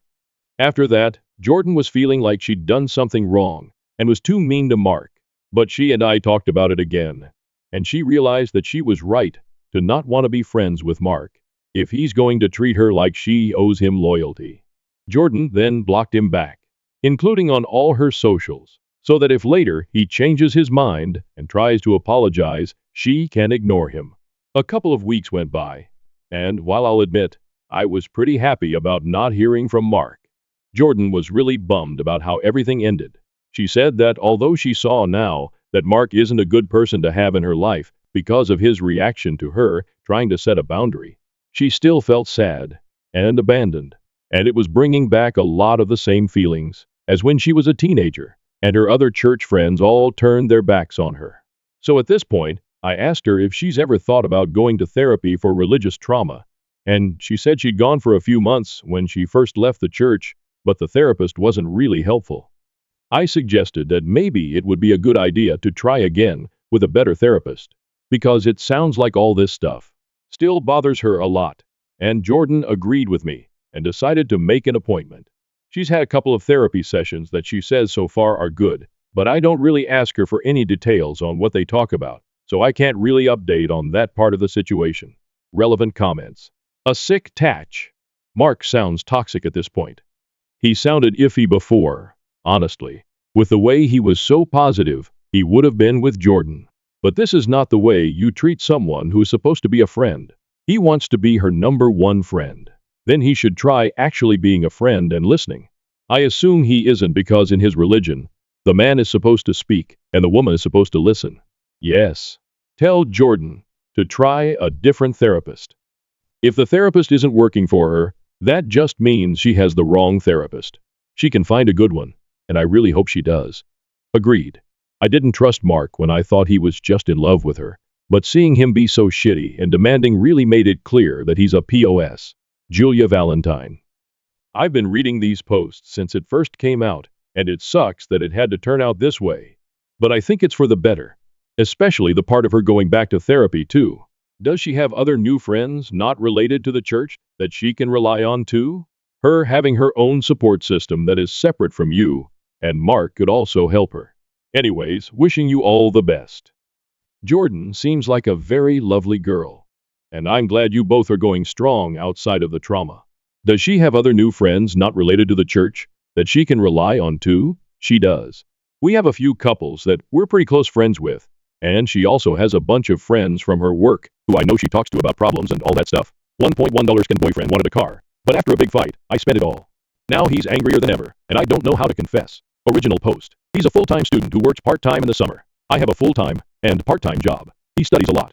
We live together and mostly live off my pay, while he stretches what he makes in the summer. Neither of us have ever owned a car because it isn't necessary where we live. We both walk or take the public everywhere to save money. In the morning, we stop at a corner shop shortly before splitting up for the day. He buys cigarettes and coffee. I buy fruit for my lunch and, on the weekends, lotto tickets. He always makes fun of me for paying the stupid tax. But I figure my indulgence is cheaper and doesn't come with lung cancer. Sometimes I jokingly tell him not to expect a penny when I win. The day I won, he answered me with fine. Keep it all. It's not like I'm crying over a penny of nothing over here. I showed him I'd won. He stared for a bit, and then dismissively told me I'd probably spent more than that on tickets. In response, I asked what I should blow his half on for myself. I was honestly joking at the time, but he suddenly became angrier than I've ever seen him, and I didn't want to admit I'd been kidding because he was so pissed off. It pissed me off. He wants a car, and I don't. He keeps trying to steamroller me, so I'm refusing to share the money. In honesty, I'm willing to spend or save the money for us, but I don't want a car. I won't use a car, and it will keep costing us money in parking and maintenance. After weeks of him sulking and lecturing me about his entitlement to the money, he took me to a car lot and tried to embarrass me into going along with him in front of a salesman. I threw a tantrum after we left without buying anything, and I went to my mom's and paid our rent up to the end of the year and donated the rest to charity. He doesn't know. I fucked up and don't know how to come clean. TL doctor. I haven't told my boyfriend I spent the money I won because I was upset he was being a dick. He's already angry at me. What should I do? Top comments. Comment 1. I fucked up and don't know how to come clean. I don't think you fucked up at all. Comment 2. Me neither. You spent your money buying the tickets. It's technically your winning money. It's not like you're married. That'd be a little different. He's just mad that he didn't support you buying the tickets in the first place. So now he looks entitled. I think you spent the money very wisely. Plus now he doesn't have to worry about rent. He better not complain. Comment 3. Agree. The only way this would be a fuck up is if OP has a tax bill coming due to the winning with no funds anymore to pay it. OP. No. I rounded down to $10,000 because I was counting after tax and a celebratory dinner. Comment 4. All in all, OP. You sound like a very level-headed person. Your boyfriend, on the other hand, sounds like a huge jerk. Why are you with someone who treats you like that? Comment 5. You paid up rent for both of you, or just yourself? OP. It's my place from before dating him. I never ask him for rent because it cost me the same either way. Comment 6. Just to be clear, he's living rent-free, and you share finances, meaning you pay for everything, unless his part-time job gives him enough hours. And he's demanding more money from you? Comment 7. I think you should seriously consider everyone's responses. Your boyfriend does not sound like he's respectful or appreciative of the effort you put into your relationship. That said, do you mean that your dad gave you money when you turned 18 so you could get yourself out of an abusive situation if you had to?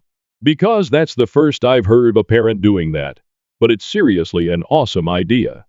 I know a few women who keep saving specifically because they want to have insurance in case of a bad situation. But never a parent initiates that sort of savings. If I ever have children, I'm totally stealing that idea. Oop. Yeah. My dad sat me down and gave me the grown-up talk about verbal and physical abuse and consent. How to recognize it, what to do, how not to be abusive. Then he gave me the money and explained how to use it. He did this for all his kids, boy or girl. Update. Long story short, a couple months before I won, my boyfriend had secretly dropped out of school to join a Christian rock band. He's not Christian, and began to cover his new coke habit, which explains so much. He took me winning as a sign they were about to make it and should go on tour. That's why he wanted the car so damn much. Obviously, we had a huge fight. I sacrificed a lot because he told me he'd never be happy without that degree, and he threw it away to play rock star, while I ground myself down at dead-end jobs. I told him I agreed to support him through one dream, and if he was done with it, I was going after my dreams now. He made all kinds of promises to me about how he'll take care of me when he gets famous. But I told him the only promises I cared about were the ones he made when I agreed to help him through school. He broke up with me until I came to your senses. As far as I'm concerned, that's already happened. So I had his brother pick up his stuff. He tried to cause problems with me, illegally evicting him. But I reminded him I had some text conversations where he said, "Your apartment is your problem, and I don't live there anymore, so deal with it." I have no idea if that's legally enforceable, but neither does he. My lease is up in 3 months, and I won't have to worry about it after that. It's been really rough accepting he's not the guy I fell in love with anymore, but the way he's been acting has made it a lot easier. I'm mostly angry. I sunk so much of my time and money and compromised my future for him. But I guess it's better I found out now, instead of later. I got tested in case he cheated or was doing other drugs, and so far, so good. I'm also 9,000% sure my ex staged the 3 break-ins we had in our apartment after one of his friends told me around that time my then BF was trying to sell my prescriptions, and his laptop that I ended up replacing FFS that were supposedly stolen. I told the cops and his friend and agreed to make a statement, but I care what's happening with that yet. Other than that, I'm happy to report I'm only working one job. Now that's actually. My apartment is much nicer without his junk, and now the toilet is never unflushed, and the seat is always down, so I've got that going for me too. With all my free time, I've rescued a kitty, and I'm learning to knit. I was planning on becoming an old cat lady, but I also went on my second first date ever. It was with another woman, which was kind of a surprise, but also somehow not. We've got a second date planned, and I'm incredibly giddy with anticipation, which is really nice. Oh, and I told my dad how much you liked his dump him fun, consent conversation. And he said his grandma gave him one when he decided to get married at 18. Not my mom, so he can't take credit for the idea. Edit. Thanks for all the well wishes, everyone. Teal. Doctor, boyfriend dumped me, can't complain. Top comments. Comment 1. Sorry, he turned out to be such a heel. Getting dumped is never fun, but a bullet was definitely dodged here. My apartment is much nicer without his junk, and now the toilet is never unflushed, and the seat is always down, so I've got that going for me, which is nice.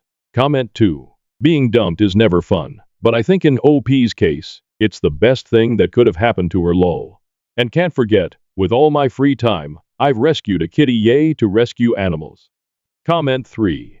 Entitled A Coke Addict, a Thief, etc., etc. What a complete pile of human garbage. Congratulations on getting rid of him. Enjoy doing you, OP. Comment 4. Well, and wanted to be in a Christian rock band. Hilarious when you consider all of those factors together. Comment 5. The toilet is never unflushed. The fuck? Did he not flush? B.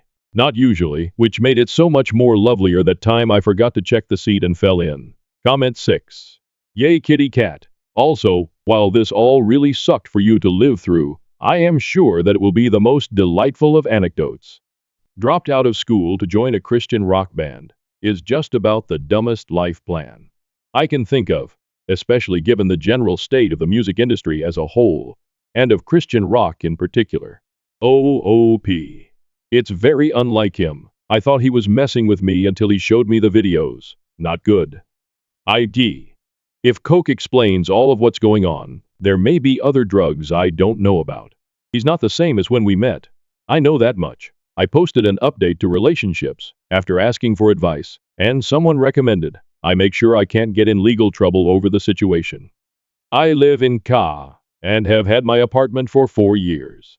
My ex lived with me for 3 years. He never paid rent or was on the lease. My landlord knew he was there and he got mail there. My lease is up in 3 months, and I'm planning on moving. He left willingly, and when I texted him about some damage he'd done to the building that he'd promised our landlord he'd fix, he sent me 2 texts that I kept copies of saying, "Your apartment is your problem, and I don't live there anymore, so deal with it." He sent his brother to my place to pick up some music equipment, and I had his brother take all his stuff with him. My ex texted me angrily about how I couldn't just illegally evict him, but backed off when I sent him screenshots of the texts. Also, the police are currently investigating him for 3 break-ins to my apartment when he lived there, based on one of his friends making a statement that he tried to sell him my prescriptions and his laptop around that time. I don't know if that's relevant. Could he cause me any legal problems?